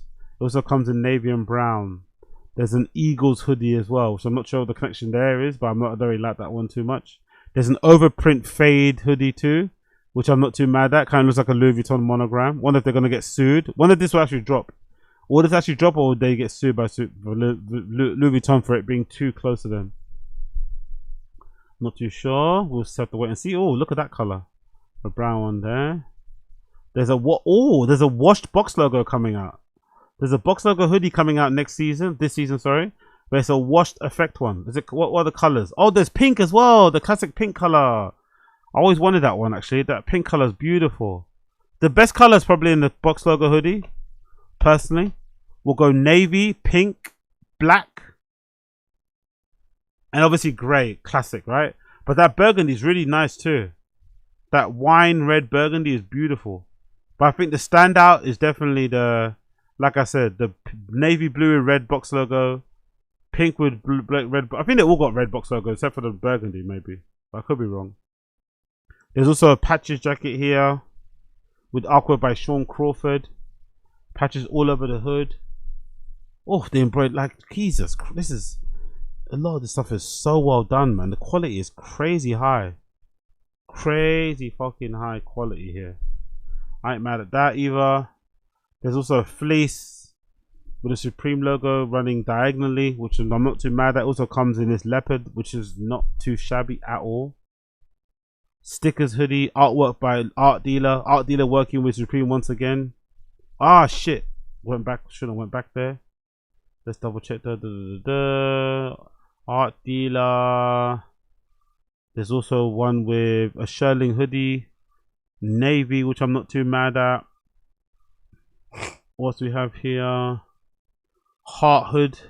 What's that? You Broke My Heart, which features an atomic bomb, I think, on the back of the hood, which is really funny.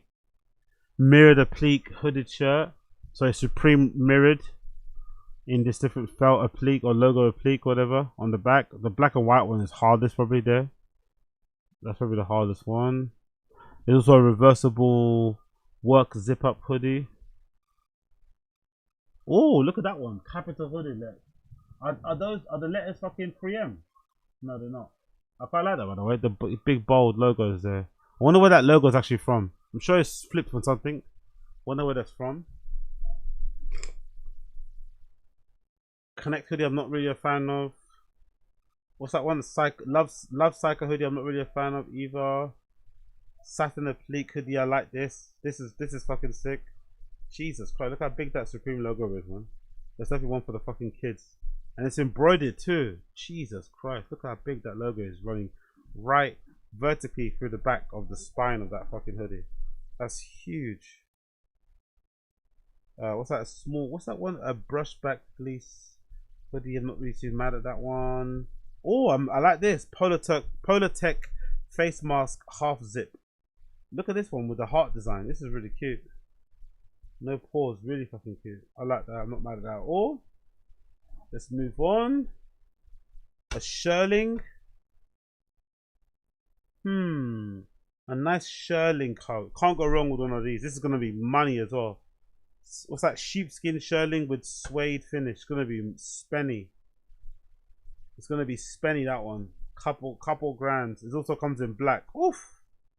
The black version's harder and hard. Oh, a classic BDU shirt. Wow. I've not seen some of this from Supreme in ages, man. Just a classic, simple BDU shirt, which you can also use as an overshirt, you know, and wear as a kind of jacket with a base layer. I used to love these. I used to wear this so often back in the day.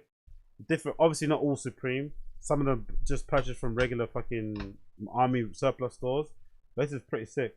All cotton ripstop with hidden hidden button pockets. Also comes in black.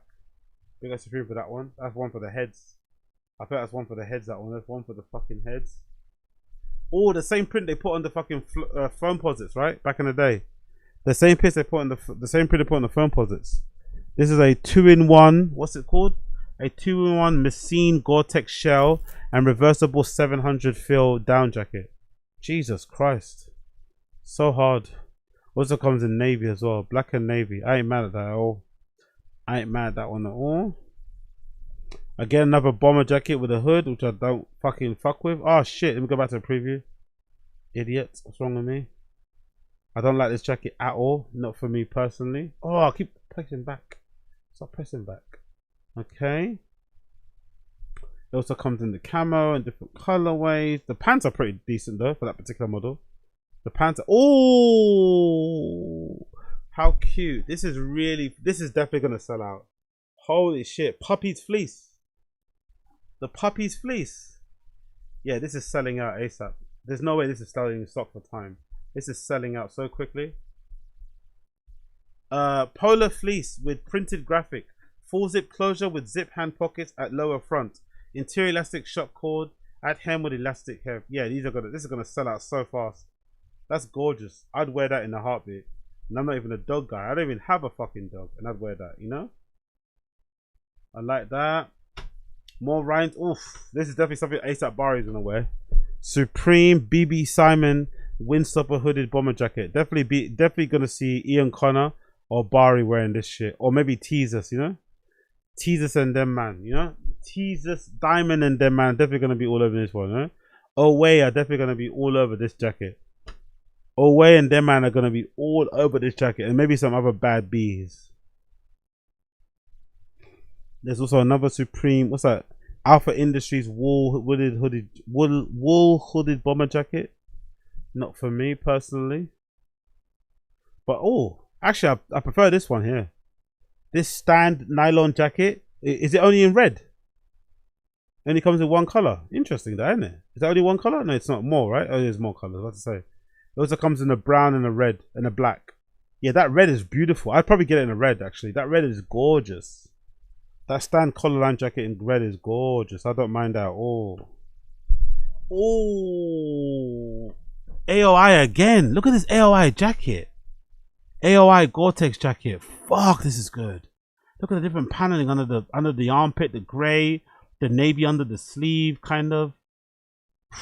The invisible pockets, the jacket hood thing that comes over your face. Waterproof, breathable Gore-Tex 2-layer poly shell with tape seams.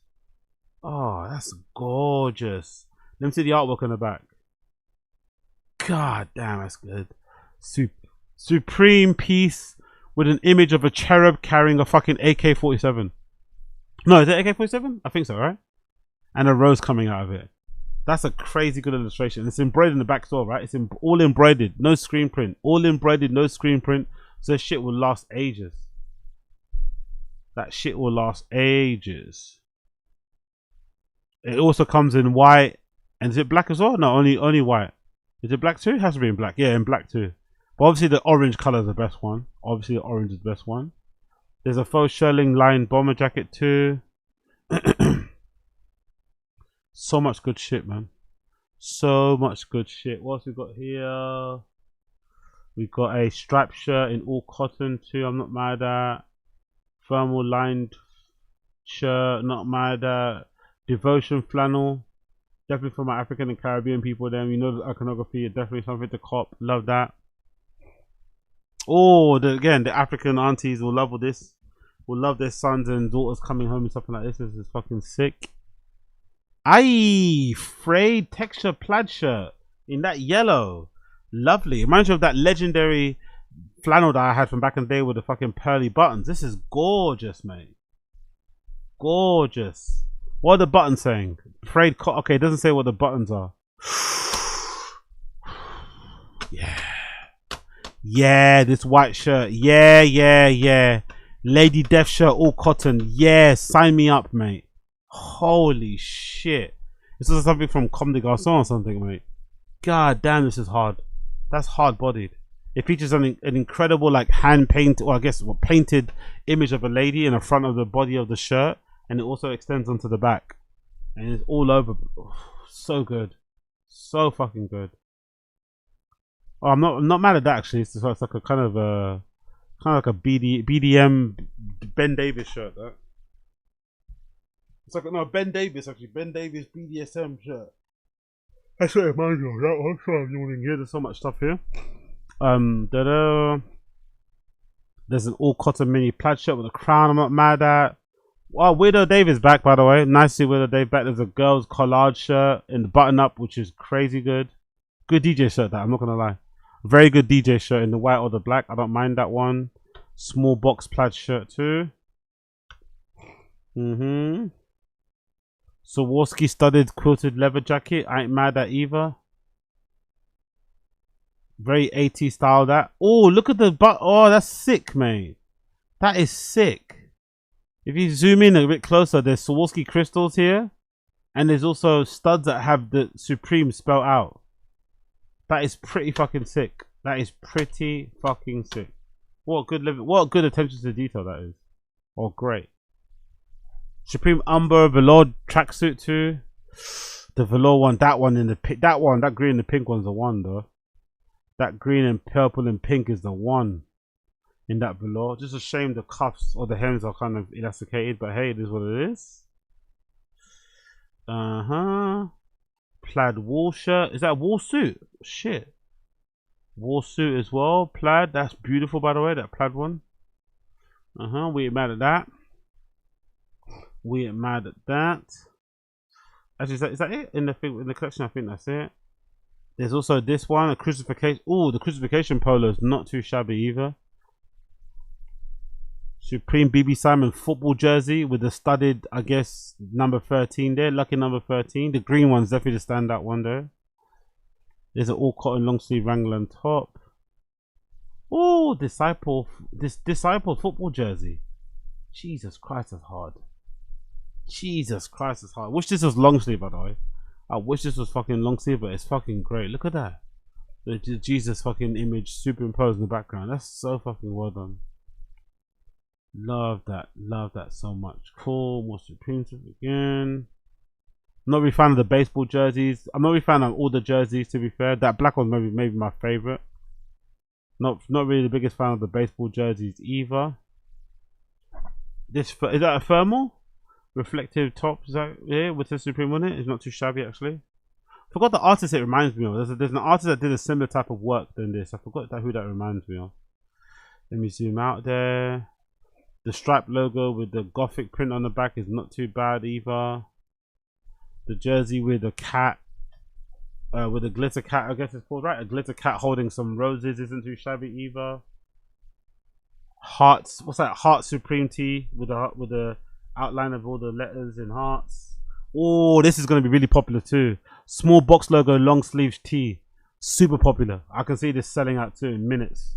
It comes in a checkerboard pattern and also a black and a navy and a grey and a camo and all this malarkey. There's a lime green option too. Fuck, there's some good shit here, man. Some really good shit. Supreme Champion in quilted. I'm not really fond of that one. Oh, this is what I like. Fur lined field jacket. I like this one. I like this because it looks like, yeah, no elastication on the hem, and it's kind of short in terms of the body as well. I like what I'm seeing there.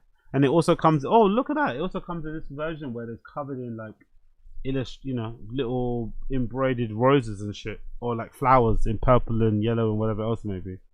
I ain't mad at that. I ain't mad at that. And then, oh, we have that same print that Palace did with their stuff, innit? That digi camo print. They're the same print with another jacket that I liked as well. This one's what? This is the face mask Cordoro down jacket. Crazy good. If my hair was low, if I had my hair braided, I'd probably get some of this too, but unfortunately it's Afro moment right now.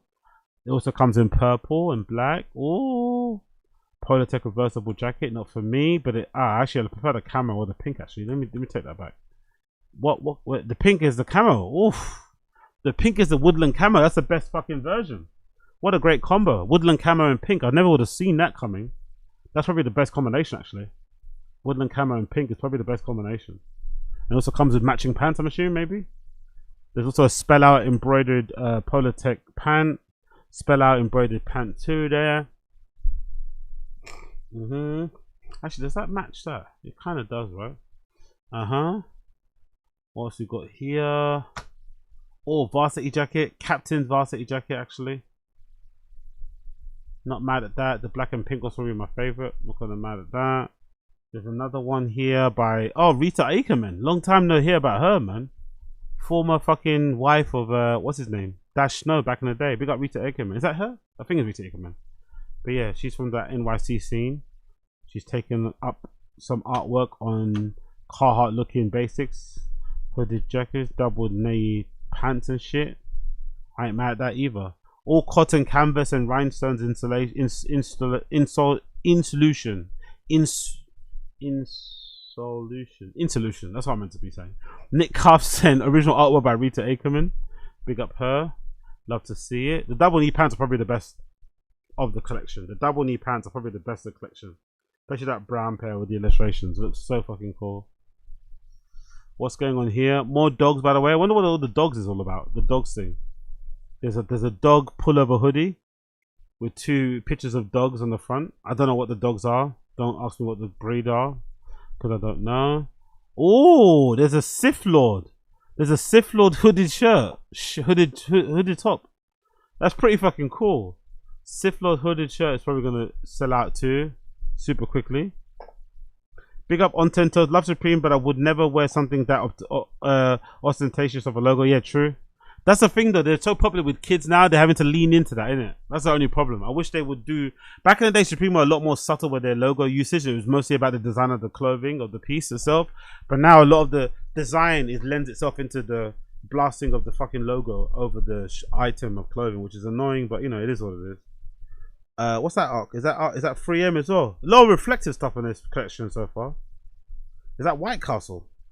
Looks like a White Castle logo, isn't it? Yeah, it says Jesus Christ instead. Pirate zip up hooded shirt as well. Oh, I don't mind that. That's like is that like Raiders type of shit? Different logos and the silver pleat. I don't mind that at all. I don't mind that whatsoever. Oh, the grey one. That pops so much better on the grey, innit? And even on the green. Yeah, I like that. Okay, cool. We got that. What's it got? Hoodie fleece as well. Cool. Let's go back. I've done some of those fleeces. Let's go to this square. Oh, the jersey. Supreme. What's that? FDNY football hockey jersey. Poly eyelet mesh with 3M. Look at that. It's gorgeous, isn't it? The mix of the woodland camo and the pink line and the fire fucking logo letters. Shit. Okay. Cool. Nice long sleeve again there. With the no, it's long sleeve polo, I think. Jersey with Mexican colors. I ain't mad at that either. Oh, what's that? Hockey t-shirt. That hockey t-shirt featuring a hockey player. Currency's face with an airbrush in somewhere. I ain't mad at that. I ain't mad at that at all. I ain't mad at that at all. 86 as well. Look, jersey's not too shabby. This one here. And especially that blue color right here. Especially that blue. Yep, I ain't mad at that one bit. Is that reflective too? That's the thing's reflective. The whole shirt or the logo? I think just the logo. It's the logo. I don't find that one or that. Oh, bless them. Cool.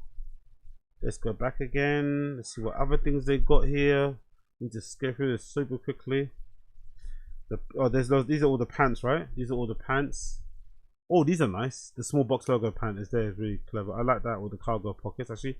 Oh, it's a regular sweat pant with cargo pockets. I've never seen that before. I quite like that. So many pants with the logo on it. So many pants with the logo just sprayed right along the side. The shorts aren't too bad. Although we're not in the season of shorts right now, but it is what it is. More Umbro shit. That kind of looks a lot like. Is it Galatasaray? I wonder what logo that was. Was it Besiktas? There's a logo. The badge looks very similar to that. Reversible. Oh, it's reversible too. That's gorgeous in the cream, isn't it? Red track jacket outer, and then the lining's that faux off-white cream color. That's actually really lovely. I ain't mad at that. And then the brown one is what? Brown and cream on the inside. There's a green track jacket as well with Supreme on it. A micro down half zip hooded jumper jacket, which I probably like in that kind of checkerboard colorway actually. Both checkerboards probably the standout colors in that one. We've done that already. Back. There's a more Sith Lord stuff. Sith Lord t-shirts. Is that Megan Thee Stallion? No, it's not. There's a prayer card. Fuck everyone. Supreme box logo. Supreme 26. Cool. Oh, I ain't mad at that. A pleat hooded flannel shirt. I ain't mad at that at all. I quite like that. I'm not gonna lie. And I think the zip is what's the thing called? Detachable. Oh, it's interesting. On this shirt, they have it says Supreme with the R on the other side. The other one, they had like Sup with Reem. I wonder if they do it that way. Some sweatshirts have Sup on one side and Reem on the other. This one has Sup and then Eam at the end. So basically 4 letters on the left and 3 letters on the right. More puppy dog. Oh, the puppy dog. That puppy dog short sleeve pinstripe shirt or whatever is going to be really popular. The puppies one.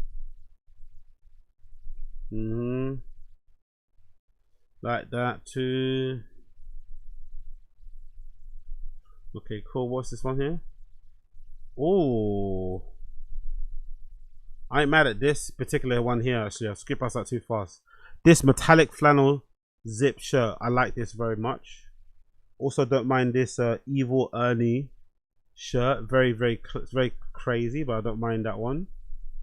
I also do not mind this leopard frayed zip up shirt. Oof, this is some diva shit. This is some Platboy Max diva shit. I'm into that. Not into that shirt.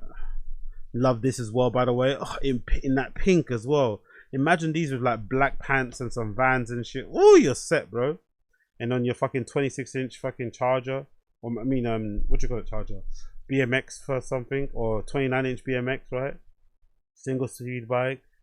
One sleeve up, one cuff up, rolled up to expose your shoes and also make sure your trousers don't get caught in the fucking, you know what I mean, chain. So hard, man. So well done.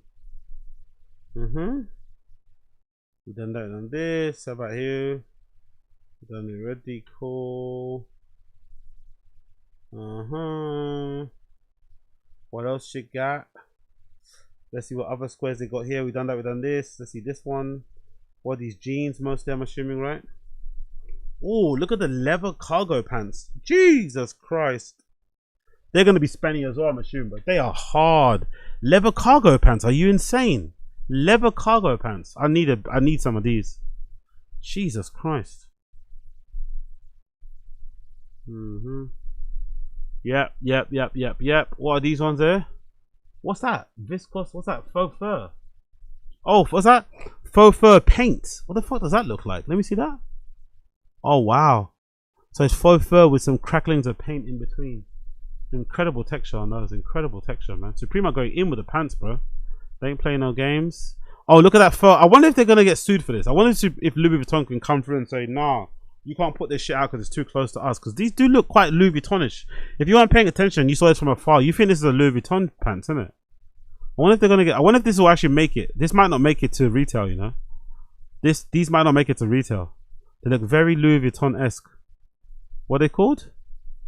The overprint jacket double knee denim painter pant. Let's see if they make it into production. I'm curious. I don't think so, but let's see. Oh, panel denim knee pant. I ain't mad at that, by the way. Double knee pants with panels all over them. Oh, they look much better in that cream. Oh, actually, they look good in both, innit? Not gonna lie. Actually, that black one's the one.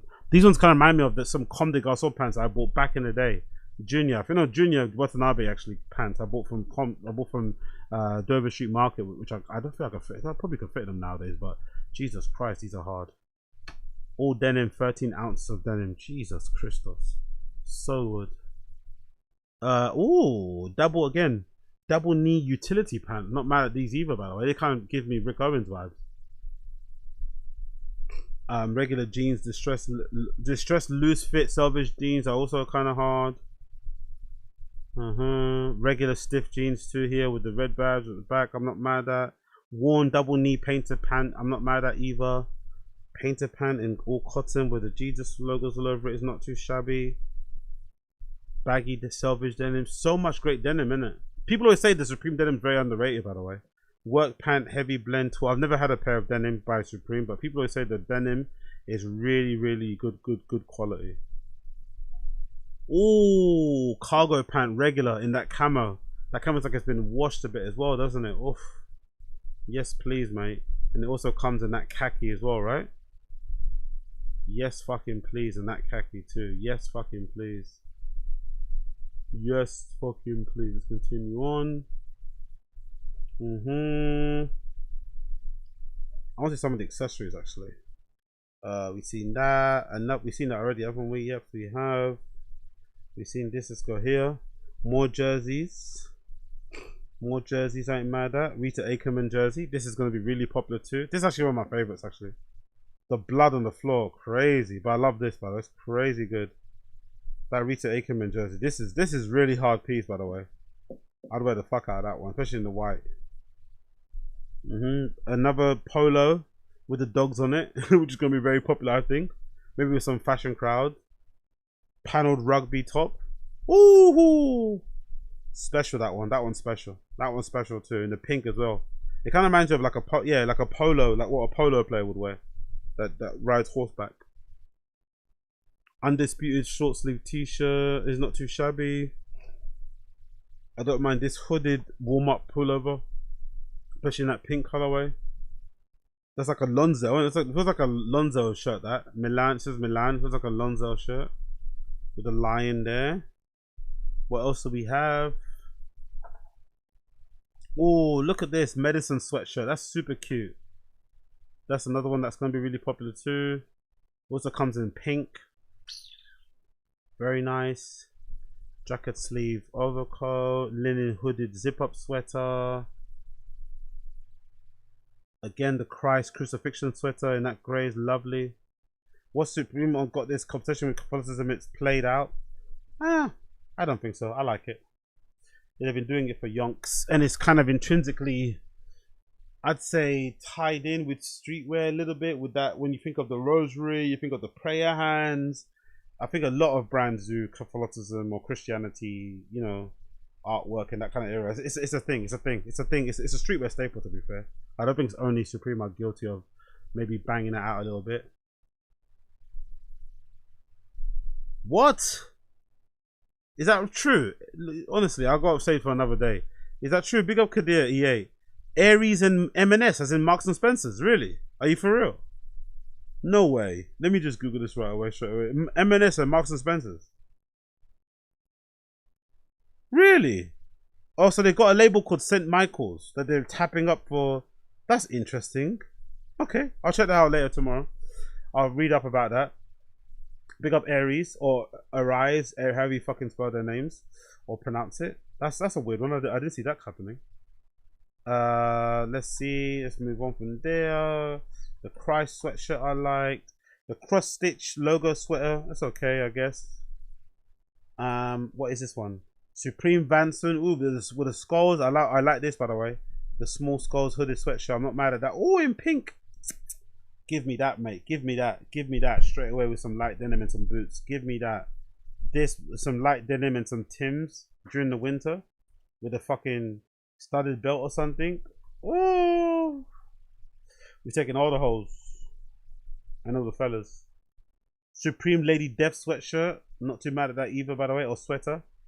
It actually looks better in the black. Even though the color is great, I think the black actually stands out way more. It's actually way more boom boom. More blend shirt, not for sweater, not for me. Again, I'm not the biggest fan of these granddad things, by the way. These brush argyle knits, I'm not really a fan of at all. There's a wolf sweater that's going to be really popular too, I'd assume. Oh, this one, textured sweater with a textured wool blur. This is brilliant, this one. I'd wear the fuck out of that. That's a brilliant fucking sweater. Look at those colors. Pink, the grey, the blue, sorry, the green and the black. Yep, don't mind that. Okay. Actually, did I see all of them? I saw all of them, right? I think I saw all of them.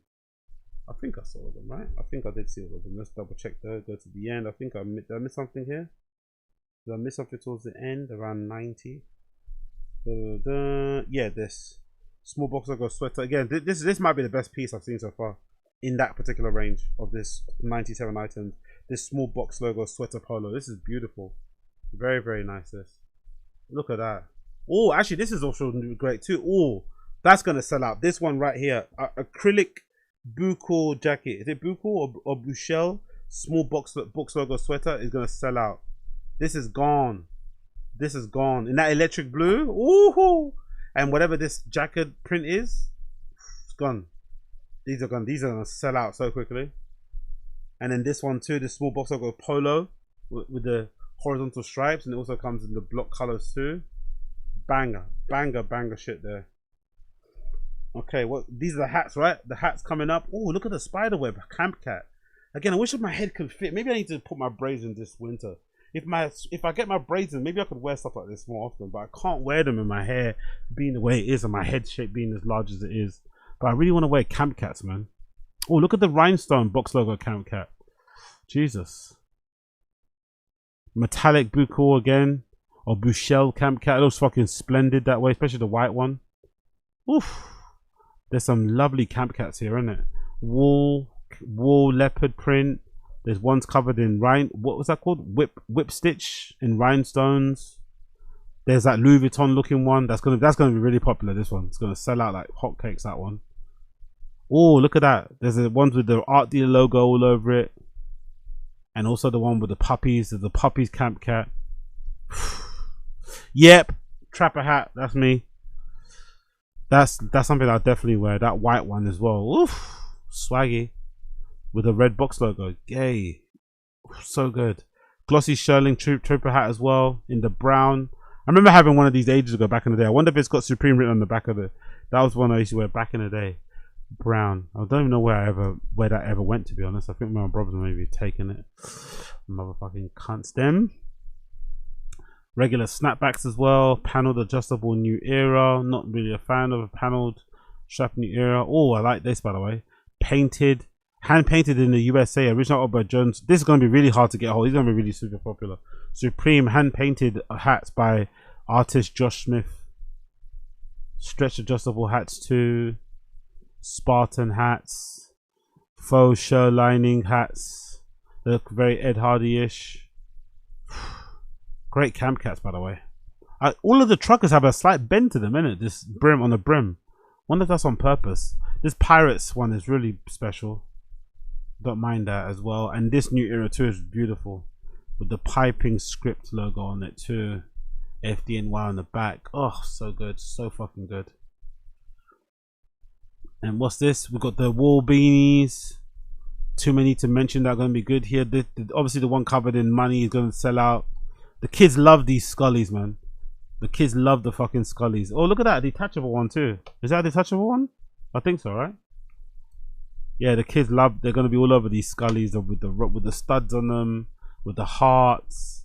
Oh, this one's gonna sell out. For some reason, this particular pattern, I don't know why, this particular fuzzy pattern thing that Supreme do with their beanies, they always sell out. They always fucking sell out. I'm not gonna lie, man. I like Supreme. You know how much I love. Oh, there's location hats. Nice. With different with the different locations where the stores are. Miami, Chicago, Berlin. I think it says there. Milan. There's London, San Francisco. Yeah, definitely try and get the London one. That's pretty cool. That beanie's gonna sell out here on the Rend. I'm not gonna lie. This might be the weakest fall winter they've done in a while. You know, there's some good shit here, but it's not as standout as I thought it would be. This is nice. This crochet air flat beanie. But in terms of like fall winter, it's not that stunning. It's not that stunning, not gonna lie. Oh, I like the backpack. I like the shape of the backpack though. I like the shape of the backpack. I might need a new one actually. I might try and get one in red. Just for the sake of having a red backpacks are a bit impractical, aren't they? The black is quite nice, but reds are a bit impractical. But I quite like the red. I'm not gonna lie, I quite like the red backpack. Just for the sake of having a red one, you know. There's a duffel bag too with the same logo on it too. Upside down, inside out. Utility bag, shoulder bag with the same print. They usually copy and paste a print when it comes to the bags. Nothing really that similar to what they usually do. But that's the bag collection there. Full collection. Oh, I like that. That applique flannel one is really nice actually. Oh, that side bag is the one, isn't it? Yeah, that one here. What's that? What's the shape of it? A messenger bag size. Not mad at that at all. The wallets are beautiful. Leather chain wallet there. Leather chain wallet is beautiful, by the way. Beautiful, beautiful, beautiful. I probably need a new wallet after losing mine. Studded leather studded leather belt, beautiful too. It comes in regular cheetah print, I guess. And what else we got here? And a red and a black. We've got like a lighter holder with studs on it too. We have a leather tie key loop to put on your keys, and that's the full collection there. And it also comes in regular black leather too. Not mad at that. But yeah, it's not as stunning as I thought it would be. No cap, no wrap cap. And then the last square here before I leave you guys. Oh, they got furniture, yeah. Hold on, is that a Supreme collabo as well, by the way? Are they bringing back those Air Maxes, the Luxe Air Max? Are they doing that? Are those Supreme Air 95s? Because wasn't that like a HTM exclusive? Remember that one? What was that one? It's a Nike Air Max 95 leather, all leather, right? They were like, what were they like? Co.jp. Do you remember them? They were from years ago. They like, and they had like an Italy outline metal hang tag or something on them. Were they HTM? What were they from? And they were like seamless, right? Were they HTM? Let's see. Were they HTM? What was that? It was from years ago. I remember it had like a was it non? It was kind of like that, but they had like I don't know how to describe. Yeah, I think these might be a Supreme collabo. They might have brought back that style. I forgot what it was. It was like a particular model. What was it? Was it that one? No, it wasn't that. It was like a. Was it HTM? Is it all leather? Is it all leather? This is vintage. I forgot what that model was called. They came out back. That's the one there. That's the one. Lux. That's the one. Yeah. So they're bringing back this. So Supreme are definitely bringing back that particular model. This one here. That's the one that kid's wearing. He's wearing this one right here. He's wearing those in the shoot, and they don't look vintage. They look like they're new. Yeah, I think Supreme is bringing back whatever this style of F95 was from back in the day. The fact that I know this is fucking crazy, but yeah, that one. Yeah, the Nike Air Max. Sorry, Nike Air Max 95 leather Luxe. That's the one from back in the day. I think or maybe he's wearing those. I'm not too sure. But I think they're bringing these back. So, they were a Supreme collabo from back. Really? I didn't know that. Oh, these are all okay. So they came out. Okay, really? I thought the OGs were not Supreme. Huh? Maybe I'm bugging. I always thought these were not Supreme. So I guess they were. When did they come out? That's a Supreme collaboration, really? Huh? I had no idea. Okay, my bad. Maybe my knowledge is not what it used to be. Supreme and Disedi DS600 snake chair. If you want to get a snake chair by Supreme, you can. There's also a fucking scooter, a Lambretta in that. Oh, fucking hell! Custom chrome scooter with mirrored finish and logo application. I wonder how much this is gonna be, and how many of these they've made. This is beautiful, bro. Fucking hell, gorgeous. All chrome, red leather seat. Oof. There's also a Supreme Keen Mini ramp as well. There's also a Supreme 8 camera. Wow, a Super 8 Supreme camera. Brilliant, man. Brilliant. I love that. There's a Spalding 18 cart ball thing where you can, you know, use on the court and shit. There's a Jacob & Co. cross pendant box logo, which is a bit obtuse, but I like it. There's a Dyson detached vacuum, which I don't mind either, by the way. I might need to have that for my spot. A little fucking Supreme Dyson vacuum. All red, by the way. Love that. There's an analog what's that? A Supreme analog pocket. What is that? What's an analog pocket? Metallic portable handheld video game system. Okay. Unibody. It comes in. Is it metal? Gold plated custom red gloss finish. Crazy flex this. Love that. There's Supreme Jamo capsule pill light, which is actually kind of cool. Not mad at that. There's a mailbox. No one's ever gonna leave this outside their home. That's gonna get jacked for sure. Don't even let this outside your home. There's a weight belt. Oh, this is definitely a cop too, by the way. For all my gym niggas out there, this is definitely a cop.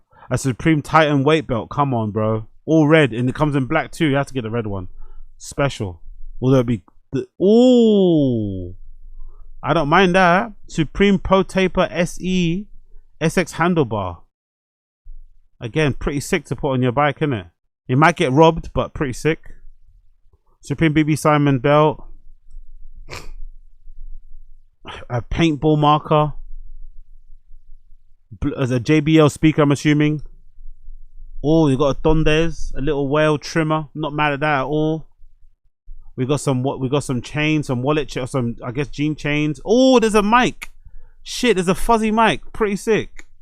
Not mad at that at all. There's a mini mic. That's pretty fucking sick. So if you want to make your little videos, you can be, whilst you're making your little TikTok videos, you can also you can also advertise for Supreme. Whilst you're making your little vlogs, you can also be advertising for Supreme. I actually love that. There's also a hardcore hammers axe. Wonder if that's gonna be available in fucking London. Big up Axe J. There's also a Supreme axe by a brand called Hardcore. Oh, there's a camo. All camo Air Force Ones now. Air Force One low camo. Dura plush lining. These are great for the winter, by the way. Perforated toe, Dura plush lining, co-branded footbed. Oh shit! Waterproof diamond mark fucking Timberlands in black and the cream and the brown. I'm not really a Timberlands guy, but this season with the weather being the way it's gonna turn, might have to be a Timberlands year. There's skull print pajamas, gloves, mask, belt. Oof. Is that a pill box? What's that? A Sakor jar. There's a key. Looks like, right? Is that a key? No, it's a key tool, but it's also a beer opener, I'm assuming, right? Includes a scoring point, bottle opener, file, and serrated edge, and 2 flats. So again, I wonder if they're going to be sold in London, because usually the knives don't get sold in London, from what I remember. There's also, what's this? A stem caps. There's a crowbar or pry bar. A lighter with camo. There's a flashlight keychain.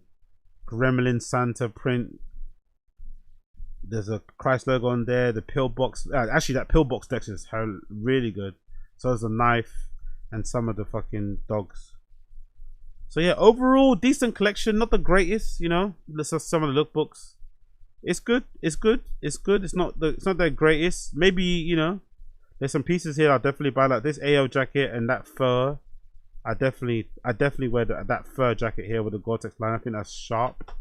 That leather distressed jacket is also pretty decent too. Who's that in the back? I didn't see that picture actually. Rita Ackerman maybe. And that Vanson's leather camo jacket isn't too shabby. There's some good stuff here. Some good stuff. Some okay good stuff. Not like, you know, Doesn't hit you over the head. There's some decent shit here. Decent fucking shit here from Supreme. But it's not crazy, unbeatable stuff. You know, what are these shoes again?